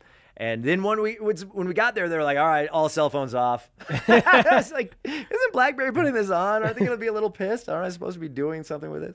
And anyway, but dude, like the ultimate like full circle thing, right? Like Foo Fighters played for an hour and a half in that garage. That's rad. For like 40 people.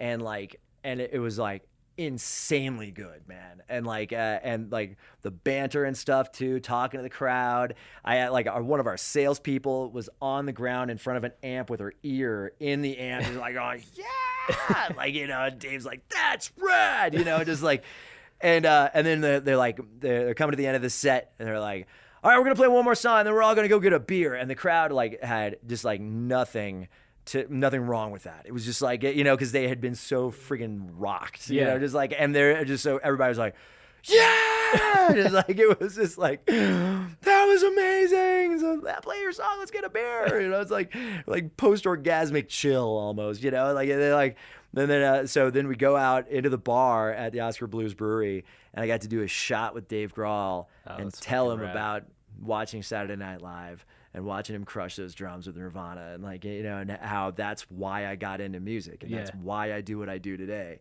and the reason why I'm here is him, you know, and it's like, it was so cool. That's and so like fucking rad. Little Tequila and Dave Grohl. I later bumped into him at a hotel in London, and I was Just like, randomly? yeah, Wow. And he was walking through the lobby, and I was like, hey, Dave, I met you in Lions. And I'm like, I can't believe I just said that to Dave Grohl. That's the most random thing. I met you in Lions. He's like, oh, yeah, that was a fun gig. You know, and just like, he's like the nicest dude in the world. That's cool because sometimes you don't know. Yeah. But, you know, like their persona compared to who they actually are as people. Yeah, no. And there's some people that, like, I would not pee on if they were on fire. They're like horrible people. Yeah. And like, you know, and then there's Dave Grohl and like, you know, a lot of people that would just give you the shirt off their back. Like the second they meet you, just like the nicest, most genuine people. And it is always really cool to meet the nice ones and like, and interesting to see who's kind of a dick and like, you know, but like, you know, it's and I have a little bit of a skewed point of view on the whole thing, because it's like a lot of times they kind of have to kiss my ass a little bit. They're like, don't piss off the guy that wants to play your songs, you know. Like, so they're like, you know, but you probably, I mean, you know, if they kiss your ass, then they're probably not kissing everybody else's ass. But you're cool with your team that's around you, so I'm sure you get to hear what comes. You know, comes back no, like, you like from how they treat those people. Yeah, it's and I've had like, and I totally anonymous on this. I'm not going to say who, but like this, there was somebody that like was just a rancid dick to everyone in the room but me. I think I know who this is. I won't say it. Okay, don't say it, because like, but like, and it was interesting though, because like they knew like that I was the guy that was going to make a decision about their song, I guess, and like, you know, and just that Eddie Haskell, you know, like, hey, Nerf, you know, like, that, like, and everybody else is being a dick. I was like, wow, man, how do you do that and live with yourself? You know, it's like, by the way, I see that going on. Yeah, it's like, I'm in the room right now. I don't know who you think you're fooling, you know. It's like, but I guess I think I've got that little asterisk in my head. Oh, but they were nice to me, though. They were nice to me. Yeah. It's the LA thing right there. Yeah, maybe. All right, at this point of the podcast, Nerf had to take a brief break to record his afternoon radio show. And then he used the restroom. And then he came back and finished up the interview with me. All right, so the lightning round here. Hold on. Sean, for the benefit of your listeners, I just took like the longest pee. Second longest pee I have ever taken. So just wanted everyone to know that. I also took a very long pee. Yeah, I was holding back on that for a while. Been putting that off for too long. Yeah. Somebody in the background, you probably didn't pick it up. Like, it just said it smells like asparagus in here. And yes, right on. All right, so these are some questions I beer. wanted to ask. Yeah, Nerf is getting down. We've talked so long that it's about that time. It's about drink 30. Drink 30. Yeah. How have you seen have you seen radio change since streaming? Yeah, probably not the same way you would think. We like, you know, we do stream. Like the iHeartRadio app is like one of the, you know, the most used audio streaming services there is. So like, it's you can't be Polaroid, right? You don't want to like, you know, suddenly not have any kind of industry behind you. You know? So it's like you gotta, you know, be flexible enough to get into that. And I think we did a pretty good job of that. But I think the cool thing that's going to save us from like nationally streaming sources is the localisms and being part of the community. You know, like we've talked about. It's like if you're not serving a function in your community as part of it, then you could easily be replaced by a playlist or you know, whatever. So we try and always play that role. Okay, so you think radio is going to survive through streaming? Yeah. I mean, radio's great business. It's like I wish I owned this radio station. It's like it's awesome. Cash flow's great. We had like the Telecom Act of '92 like kind of set things up for certain kinds of failure, because like our former company and the people that ran it like bought all sorts of radio stations. Got very, very big, very fast, but did it on borrowed money, and so it's like there's a bit of a debt crisis for our company and other companies that kind of did the same type of thing. But we cash flow so much. It's like if you had a loan out to somebody and they're paying you like millions and millions in interest and always making those interest payments, it's like, you wouldn't want that loan to go away. Yeah. It's like, it's very lucrative for the debt holders. And so, they're in the process of restructuring the debt and stuff like that. And we'll see where it all goes. But I mean, it's a lot healthier than you would guess. Yeah. Cause it seems like out like on the interwebs that people seem to think like people who aren't in radio tend to talk like, oh, radio's a dying thing. And so I just wanted to know the inside. Yeah, no, I mean, radio scoop. consumption is up almost every year since the 70s. Really? Yeah, so it's like it hasn't gone away. It's like, people do listen to a more variety of different things, but they spread out their audio entertainment all over the day now. It's like not just in their car. It's like, now it's at their desk quite a bit since there's such access to all sorts of different audio at your desk. Headphones, I mean, I'm charging my Bluetooth headphones right now over there, like in my setup. It's like, I mean, how many people have you seen walk around with those Beats headsets on? Yeah. It's like in the airport, it's like everybody's wearing those things. So it's like there's a lot of audio being consumed, and still quite a bit of it is radio. So it's so far so good. So all those people are wrong. Well, I mean, it's scaled down a little. Like we definitely don't spend as much on like staff and overhead as we used to. But that's just is that just because technology in general has advanced also? Well, that has more to do with like the media buy being spread out. It's like people do spend money advertising on Facebook and advertising on like digital media. It's not really that consumership is down as much as like just there's new and other and maybe sexier newer ways to market your company. So it's like I don't know. It's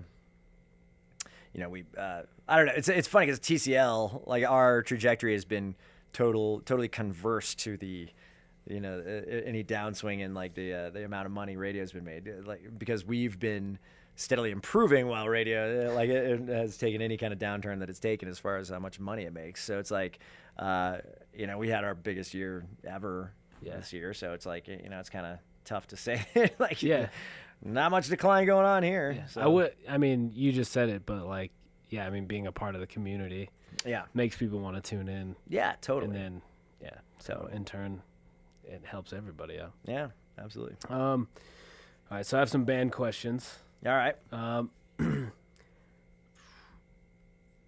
A minor. All right, A minor. How do unsigned bands get played on your station? Or on stations in general. On stations in for general. all the unsigned bands out there. Yeah, it's going to be a little different because, like I said, not everybody opens their mail. But like but I do.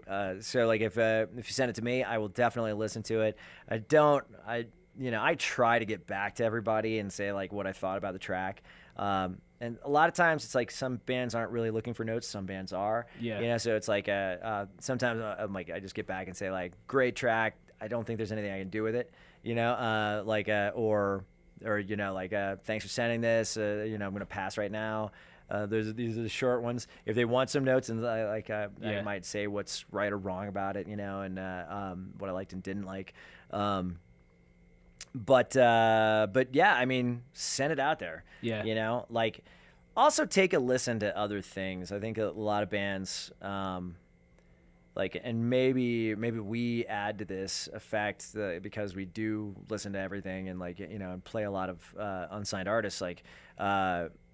They'll make a sloppy, crappy recording and send it to us, and what do you mean? I'm like, well, actually, take a listen to AMZY. Take a listen to the production quality and this is thought out, meticulous, professional level stuff that almost everybody has access to. Yeah. So it's so you can't, just make a recording in your bedroom on a boombox and send it my way and and say but you did it for AMZY. It's like AMZY tried a lot harder. It's it's not the same thing.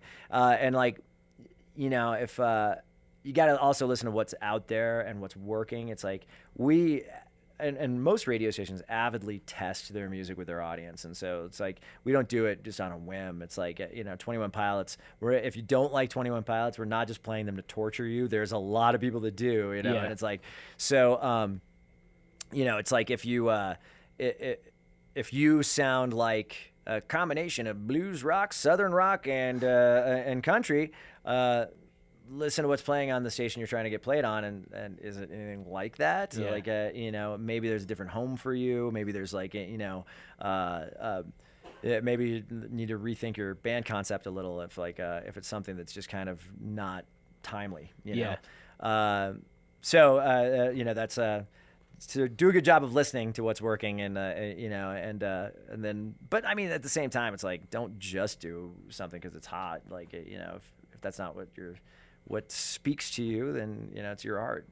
Do what you want. But if you like banging trash can lids together and that's what's coming out of your heart, it's like, doesn't mean everybody's gonna dig it. It's like don't expect to get played on. Yeah, we've had there's been some artists over the years that have been like really crazy, just like, wow, and take themselves very, very seriously at the same time, just like these. But I mean, it's not always like avant-garde. Like there's, I don't know, I don't want to get into this actually. Like but like it's it's just funny when somebody's like, what do you mean that wouldn't work? And it's just the most ridiculous crap they send you. Like like, dude, they're not objective enough. Yeah, there's no rhythm or melody or music to this, like, dude, this is very experimental, ridiculous. This is you talking over somebody tearing pages in the background. Yeah, it's like, exactly, there's a lot of stuff that you get sent and you're just like, wow. And it's just funny when they get indignant about it and say like, how can you possibly not hear a hit in this? Yeah. Whoa. It's like, wow. But people get very much into what they do, and it's like, you can't blame them for that either, but so if people are going to send you stuff, the how process, would you prefer email or mail? Yeah, try not to send me a large file. Sometimes I can kind of crash some stuff and take up a lot of space. But if like you got a link to a file, like I don't mind downloading something to listen to it. That's definitely the best way. It's easier to keep track of stuff like that than sending a CD. That's not many people send CDs in the industry anymore. It's like that's, I mean. Sometimes like majors will still send out a CD because they can afford it, and like, why not? Just for those dinosaurs that are still listening to only CDs in their music meetings and stuff, But yeah, I'm happy to stream a song. I'll ask you for it if I want an actual file to test it or something like that. It's so SoundCloud link is fine. Don't mind that. Okay. But yeah, send it out there and send it to A&Rs. It's like, you'd be surprised. They're kind of like the hot chick that doesn't get asked to prom because everybody's like, That's funny because, AMZY hasn't even done that. Because we just assume that they're looking for you, or just like they don't even care. Like they're just like, nah, no. Like you just assume they're, out there like searching. Send it and wear them down a little. I mean, like that. If you've got a long intro, always don't send a song with a long intro. Like, even if you need to make an edit, that you can on the album it can have a long intro, sure. But like if you're sending a single, get to the chorus as fast as you possibly can, the hook, and and send somebody a nice concise thing and like a little bit about the band and but mostly they're gonna listen to the music, and if they think there's something there, then they'll get back to you, But then follow up as best you can too. A lot of legwork involved, You got to like get in their face, and sometimes you don't hear a song the first time, and and the second listen is when it really drives home. AWOL Nation, I listened to, and it once in my office, and over the course of a weekend, the song just rattled around my head. Sail is what I'm talking about. And it didn't leave me, and so by the time I finally got back to the office, I'm like, I have to hear that again. But it's a lot of times it's like that second listen that drives it home. And so it's like, ask them if they listen to it, if they can react, whatever, and keep pestering them. So kind of be annoying about it. Yeah, you can do it with some courtesy. Don't write them a long email because they that'll get daunting, and they'll be like, I didn't read that, But say, hey, just check it in. Did you get a chance to listen to that track and see what they say. Okay. Awesome. Yeah. So, what do you think? Send it to other radio stations too. Yeah. Why not? I mean, the worst thing that can happen is I think the worst thing that can happen is they say that's great and then don't do anything with it. Yeah. So find like the nerfs of that station, or like you just seek out their email on their website, basically. Well, yeah. Or a lot of times the program director and the music director will also be on air. Like that happens more often than not these days in the industry. So like, and you can always Google, like, if you're like, okay, KFMA in Tucson, who's the program director? You can just Google PD KFMA, and usually it'll come up, like some trade publication or something like that will have it. You can ask around too, like, if you happen to hit up one station that's owned by a company, but like your song makes more sense for another one, they'll a lot of times, is there another station in your market that you'd recommend we approach? Things like that. If anybody gets back to you, start a dialogue with them. They'll respect that. I mean, it's like it's the world needs motivated artists. Yeah. So it's totally. So it's a good thing. Awesome. What do you think? Sorry, let me re-say this. What's the best thing a band can do to get noticed these days, and what's the worst? This is a Wes question. Best thing a band can do to get noticed. I mean, or artist, band or artist. Have a hit, man. Yeah. Be undeniable. Yeah, I mean, it's at the end of the day, it's what's in your bag, as my friend Ed Brennan from Atlantic Records says. It's like, he can walk in here and be Atlantic's top guy. He can walk in here and be the best hype man. He can walk in here with a band that is made up of breathtaking women. He can be like whatever, and if he doesn't have a hit, he doesn't have a hit. Yeah. There's not much I can do with it. It's like I work in audio. I can if there's a band that has some really interesting thing about it, they always love to tout that, to you and stuff. And like you're like, well, yeah, but the song sucks, and that's what people are gonna hear. And like it's like they're not gonna wait around at the end of the song when I come back and say, that was, Deep Jimmy and the Zepp Creams, and like, they've all been shot multiple times. Isn't that fascinating? They're not going to make it to that part because they just bailed on the song, So like, it's a little like construction, measure twice, hammer once, write twice, record once, it's nowhere, like, especially post folk, I would say songwriting has gotten very, very important.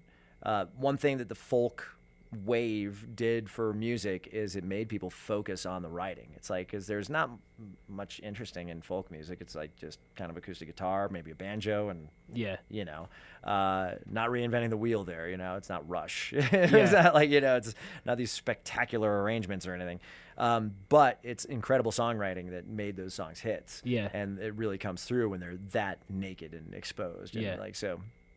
So write like crazy, write a ton of songs, pick them apart, rewrite them, edit them, go nuts, because the more writing you do, the more you'll have to draw from to make a song out of like multiple parts or multiple ideas or and if this band doesn't take off and you've got a lot of writing experience or a catalog of songs or whatever, you can take that to the next band. And you can also work with other bands on songs you've written. And that's like, kind of the industry consolation prize, in a way, but it's also like very, very, very, very common that bands work with writers now. And there's a little thing going on in the industry that I'm not a big fan of, where like an A&R guy will also manage a bunch of writers. And so he'll find a band that he likes their sound. And maybe they're writing too, but he'll always like recommend one of his writers work with them. And then he gets a kickback from whatever that writer makes, and like, so it's like, which is wouldn't fly under FCC law, but at record labels, it's like they don't seem to mind. That's that cool happens. with them. Yeah, but so like write. So song is king. Yeah, I mean, and I've heard people say it's like a hit is hard to find. Yeah, so it's like never stop writing. It's like if you've got your set. That you're going to go out and play in front of people and stuff. That's great. You got like a good hour of music. awesome, but like always be working on new songs, always like be writing and like, you know, find the next one, the next and bigger one. Every successful band I've ever met has an easy time writing and like gets a bunch of songs demoed and tends to have some technical skill to like, you know, to get them down in a format where they can like, you know, get to a studio and record a better version of that. But like, you know,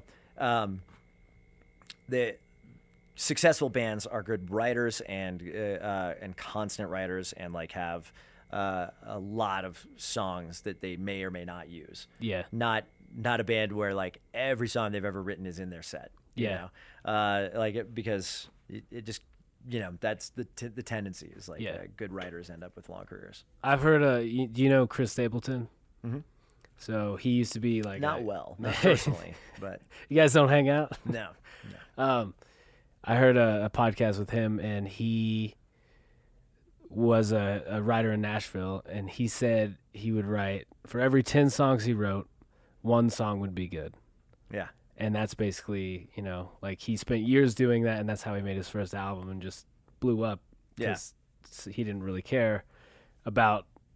He just made the album to make the album, but he took his best songs and put them on there. So my favorite band of all time nowadays is Bad Religion.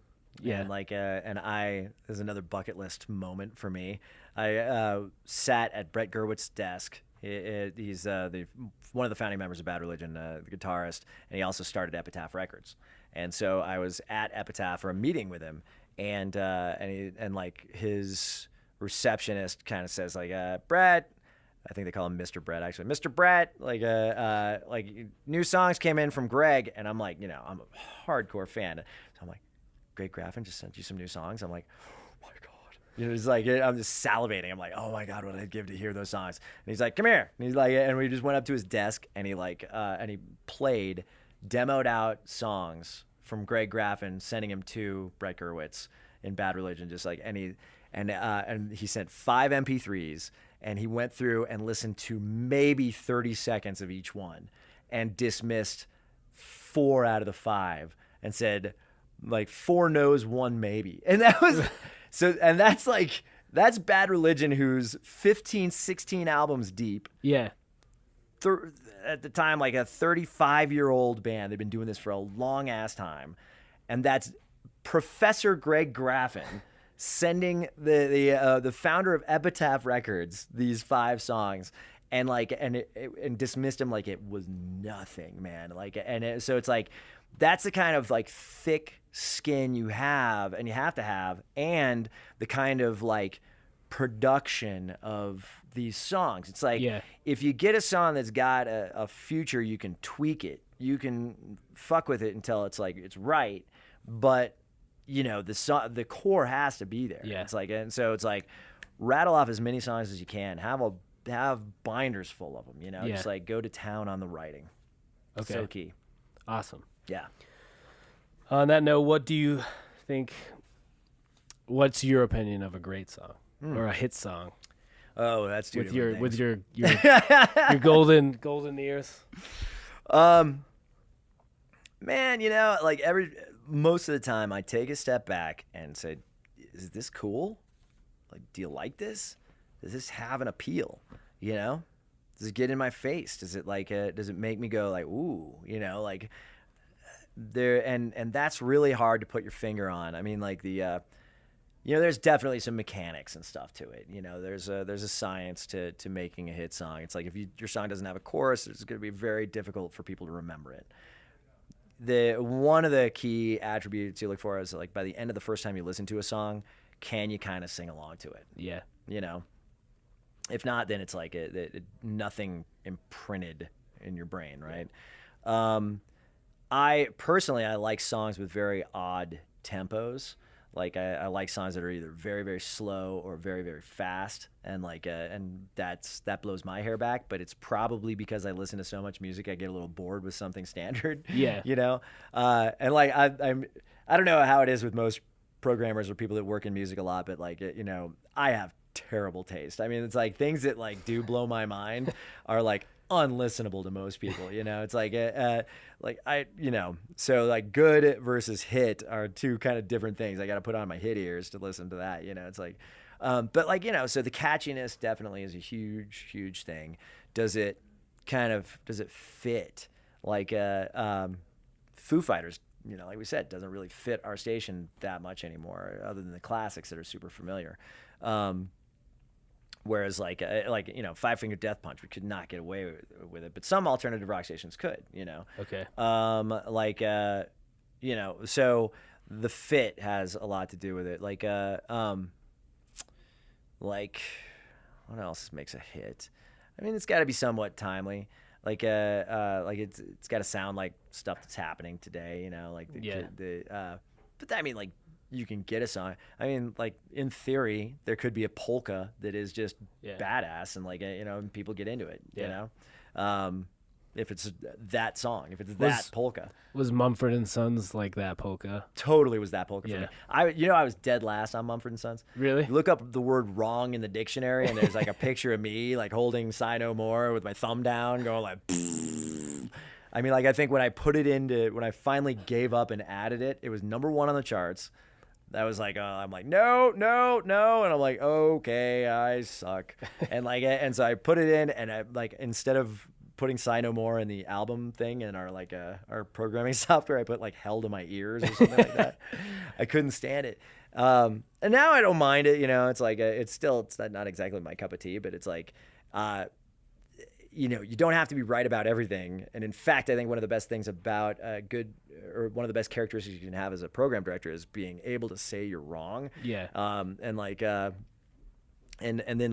understand why you were wrong. Yeah. It wasn't just Mumford & Sons. It was like the folk thing was happening. It was like, guitar was dying. Like folk was coming up. And then like, there wouldn't have been a Lumineers, Wind in the Wave, and like Family. What was the one? The Oh Hellos. Oh Hellos. There wouldn't have been like what's the other one? Hero. I'll never be your hero.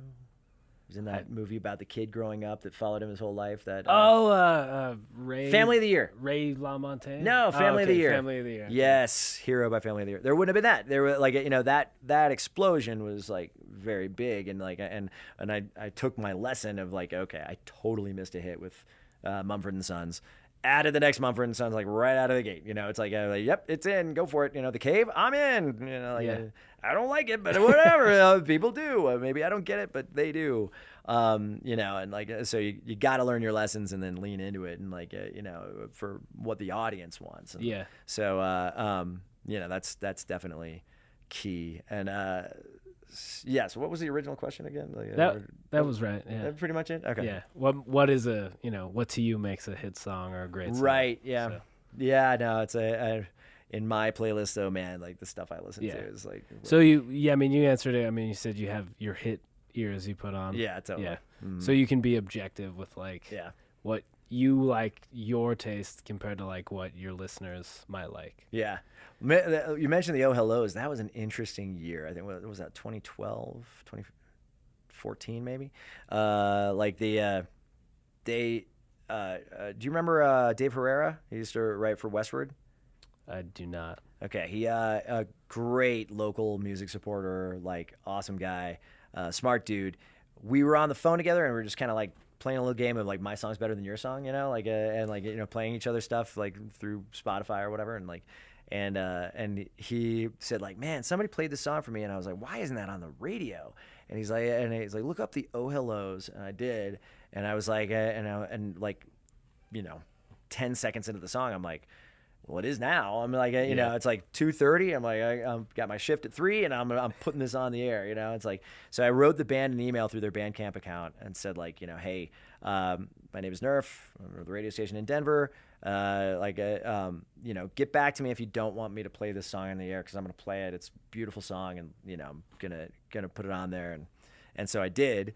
They saw these immediate spikes and everything, and just like went crazy. And finally, he started emailing me back, Tyler, And and we started a conversation about it and stuff, and they were like super, super, super independent and did not want to sign to a label, and like labels were falling all over themselves to sign that band. Really? I was getting like total anonymity. There was label reps saying like, "What do you want? You want $20,000 to get this band to sign with our?" I'm like, I can't take that money. That's illegal. It's like obscene things. They were stalking him on Facebook. They were like, just it was ridiculous. And and they still weren't having it. And they weren't having it, man. Eventually, they got a booking agent, and eventually they signed a manager and stuff. But I mean, they literally waited so long, and eventually came out on Canvasback, I think, which is a Atlantic property. But it was like too late. The folk thing had kind of subsided. And we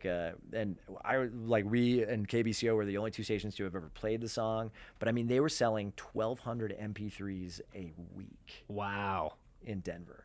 Just in Denver. That's a lot. Yeah. I mean, and it was like, that was such a smash. And I was in New York, and like, I had these label guys texting me going like, get up to my office. No, get up to my office. And just to talk to me, because I have access to this band. It was nuts, man. It was just made for a really crazy year. It was wild. And they're still such a great band. Have you ever seen them? They're like, no, I haven't seen them. They live here now, right? Yeah, a bunch of them do. Yeah. And but they're still a band though, right? Mm-hmm. Yeah. That's awesome.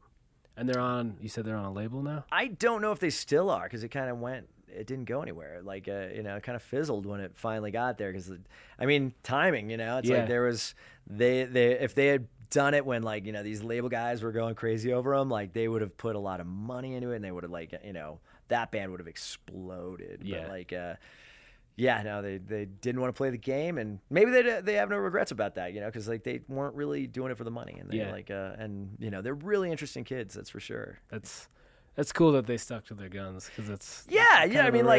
I don't know. I think every musician eventually has this conversation where somebody says like, well, that's great, but do you want to do this for a living? Yeah. Let's, do you want to be an artist and a burger flipper, or it's like kind of one of those things. It's like, it's kind of compelling. You do want to do it for a living, it's like you want to only do that, totally. So it's, I can't blame people for wanting to make money at it, Yeah, totally. So, yeah. All right, final 3 questions here. Oh my God. On your musical journey / life journey, was there any books that kind of that you would recommend? Oh, wow. There's lots of books I'd recommend. Just a recent one, Ready Player One. Ready Player One. Oh, that's the... They're making a movie out of it, yeah. And it's going to be a really cool movie. Based on the book. It was fantastic. It was a great read. Phoebe Robinson's book is like somewhat funny and very eye-opening as far as like race relations and things like that. Okay. And being a black woman in America, and that's pretty fascinating stuff. There's a great book if you're into punk rock called Our Band Could Be Your Life, and it digs deep into little micro scenes and stuff like that, and follows bands like Minor Threat and Minutemen and Husker Du and stuff like that, and bands that never got huge but were very important for their time. And formative stuff, I don't know, there's a lot of, I think people should, there's a book called Nickeled and Dimed. I want to say it's Barbara Ehrenreich is the author. Fascinating book about trying to live on minimum wage. Okay. And I think that one of the most critical topics in the next couple of generations is going to be economic equality and inequity, and I think that's pretty vital stuff. And people think that if you have a job you can get by, and that's not necessarily true. And that's what I've noticed, living in Colorado, and it's getting older people here. in my family. And me being a musician, it's like, well, when I was your age, I owned a home and I had 2 kids, and I was like, well, you could make minimum wage back then. You could live on. Yeah, you could have a factory job and have a new car every other year, you know, and and own a home. And just the cost of living in Denver and in Colorado. Yeah. It's insane. Yeah, it is crazy. It's you know, so yeah, I think that's an interesting little look into the kind of like you know, a woman like trying to like she's an author, but she like kind of embeds herself as a housekeeper and tries to like make ends meet, you know, and like and it's an interesting experiment and like you know, so wow, you like we kind of blame the poor for being poor in this country, and it's like she's working her ass off, and it's just not happening, you know. What's the name of that book? Nickeled and Dimed. Nickeled and Dimed. Okay. Yeah. I'm definitely going to check that out. Yeah, it's interesting. I actually gave a copy to Tim McElrath from Rise Against once. Really? Yeah, because it was right after Swing Life Away came out. It has a line about we get by just fine here on minimum wage, and I was like, I want to give you this book. I did it in an interview. It's about not being able to get by just fine on minimum wage. And then like the next time they toured through town, he brought it back to me. I was like, I was giving you that, man. You didn't need to like give that back. And so it was. Did he read it? Yeah. Oh, He said he found it really eye opening. It's a good book. I'm definitely going to check it out. Yeah. All right, so this is a 2-part question, kind of the same. I can only do one part of it. What advice would you give someone trying to get into radio? Oh, okay. Yeah, be patient. Takes a long time to make a decent living at radio. It's like there's not many internship programs anymore, so it's like makes it even tougher to get your foot in the door. But if you get a promotions job and stuff like that, stick with it and then be engaged in anything you can. Like you get, you know, you're just driving the van, but don't like be the clock puncher that like, you know, okay, I made it here. Give me my pack of stickers. I'm going to go out to the grand opening of the Jiffy Lube and like, you know, and then I'm coming right back and I'm going to drop my stuff off and go home. Like get with other people and say like, hey, music director, you know, what are you doing? Can you tell me how to do that? Is there anything I can do to help you? Is there like, you know, and you know, there's going to be some hourly restrictions, and there's a lot of, you know, if you want to move up, it tends to be like you got to not think about the making money part of it, and like just like really engage in learning how to do stuff, and once you are doing it, you know, on the regular, then it's like then people like suddenly they rely on your services, and that's kind of how you get a job. You know, it's like like, oh, now you are our music director because you were asking about this the whole time, and we've been giving you more and more responsibilities, and like everybody's super busy and has like you know lots to do, so there's definitely ways to kind of like nestle your way in and become, you know, indispensable, and like and so that's kind of how you do it, and like and then you know, like I said, patience, because it's, you know, it was my first contract. Oh my God. I signed a contract, a year deal to work at KTCL for $18,500 a year. Wow. Yeah. And I was like, a contract. Yes. Yeah. It's like, wow. You know, so it's like, that's tough. And that was like, and I felt like I made it, you know, like I was like, wow, I'm full time, baby, under contract. And like, you know, and it's like, that's kind of, you know, how you start. It's like, it's not the thing that pays a ton. It's, you know, it's not an industry that everybody gets super rich on unless you're like that one tiny shred of 1% that like, you know, can, you know, the like the Howard Sterns out there. Yeah, Ryan Seacrest. You know, stuff like that. You know, you get big, but like but you know, not most of us don't. Yeah. All right, so second part, kind of the same question, but what advice would you give young artists / bands trying to make it?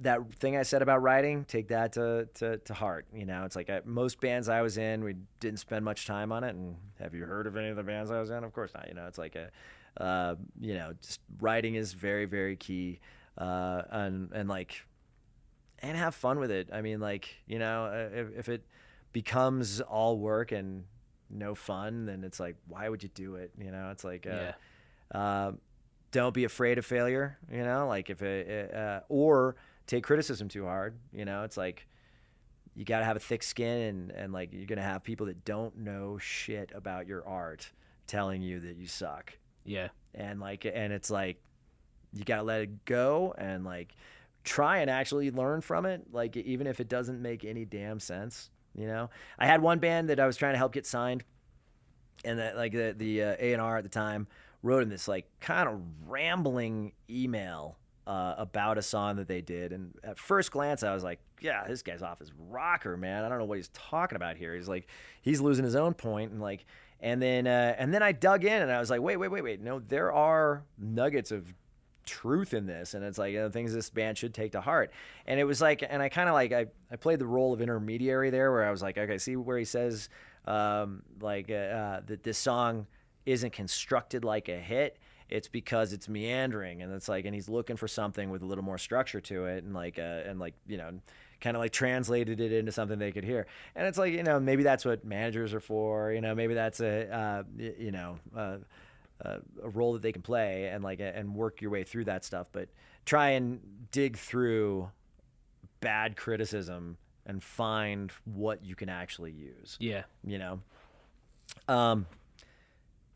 Don't jerk the wheel too much. If you really feel like something you're doing is like on and you love it, and you think it's like it's got a future and it's got a fan base out there somewhere, just has to find it.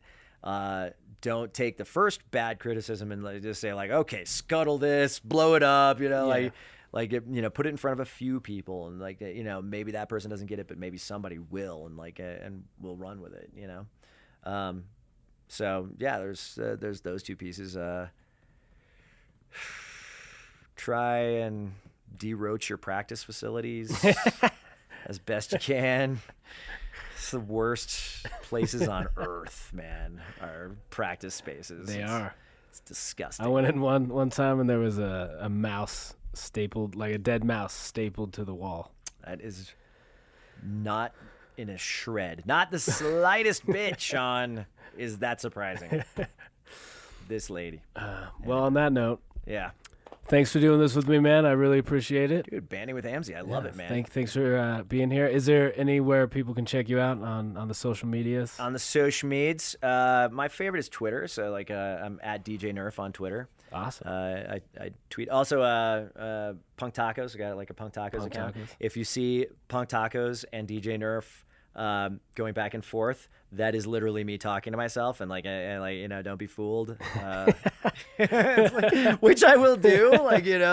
This is Punk Nerf talking to regular Nerf, and saying some outlandish shit, and that's what I do. That's but Punk Tacos is so my labor of love. I love punk music, and so I program it. It doesn't have any commercials. It's free and commercial free, and plays 22 songs an hour. You get to play. Do you get to play that music we were talking about earlier? The stuff that nobody would like but me. Yeah, well, some of it. There's a band called Piss Jeans that it's this caustic screaming debacle, and it's and Jesus Lizard. I played Jesus Lizard on there too, and these are band names. Yeah, I love it. Oh my god, yeah. Piss Jeans. We played Jesus New Lizard. Piss Jeans as a single. I was I'm so proud. I'm I'm yeah, we're playing Piss Jeans. Damn right, we're playing Piss Jeans. We got the grapes to play Piss Jeans. Playing some Piss Jeans. Exactly. And but yeah, no, there's also shit that I can't play on there because it's not really punk, like Death Grips, and I love that stuff. Clipping is another artist. It's rad. Igor with 3 R's. Igor. It's kind of metal, but it's 100% produced on a computer. You can tell, and it's so fast and tweaked out and ridiculously complicated. It's just awesome. It's just amazing feats of production and creativity. Because this guy doesn't let an instrument slow him down in how fast he can change from one thing to another, and what sounds he can put in it, how polyrhythmic it can be, and how crazy it is. I mean, listen to Igor, you'll get it. You might not like it, but you'll understand exactly what he's going for the second you listen to it. It's overproduction 101. It's crazy. Love that stuff, Awesome. But I the thing. If you listen to a lot of music, you go for rarities. Yeah. But yeah. Awesome. I'm trying to think of anything else to say. Awesome. 2 hours in, I think we might have said enough. Boom. Thanks, Nerf. Thanks again. Thank you. Banding with AMZY.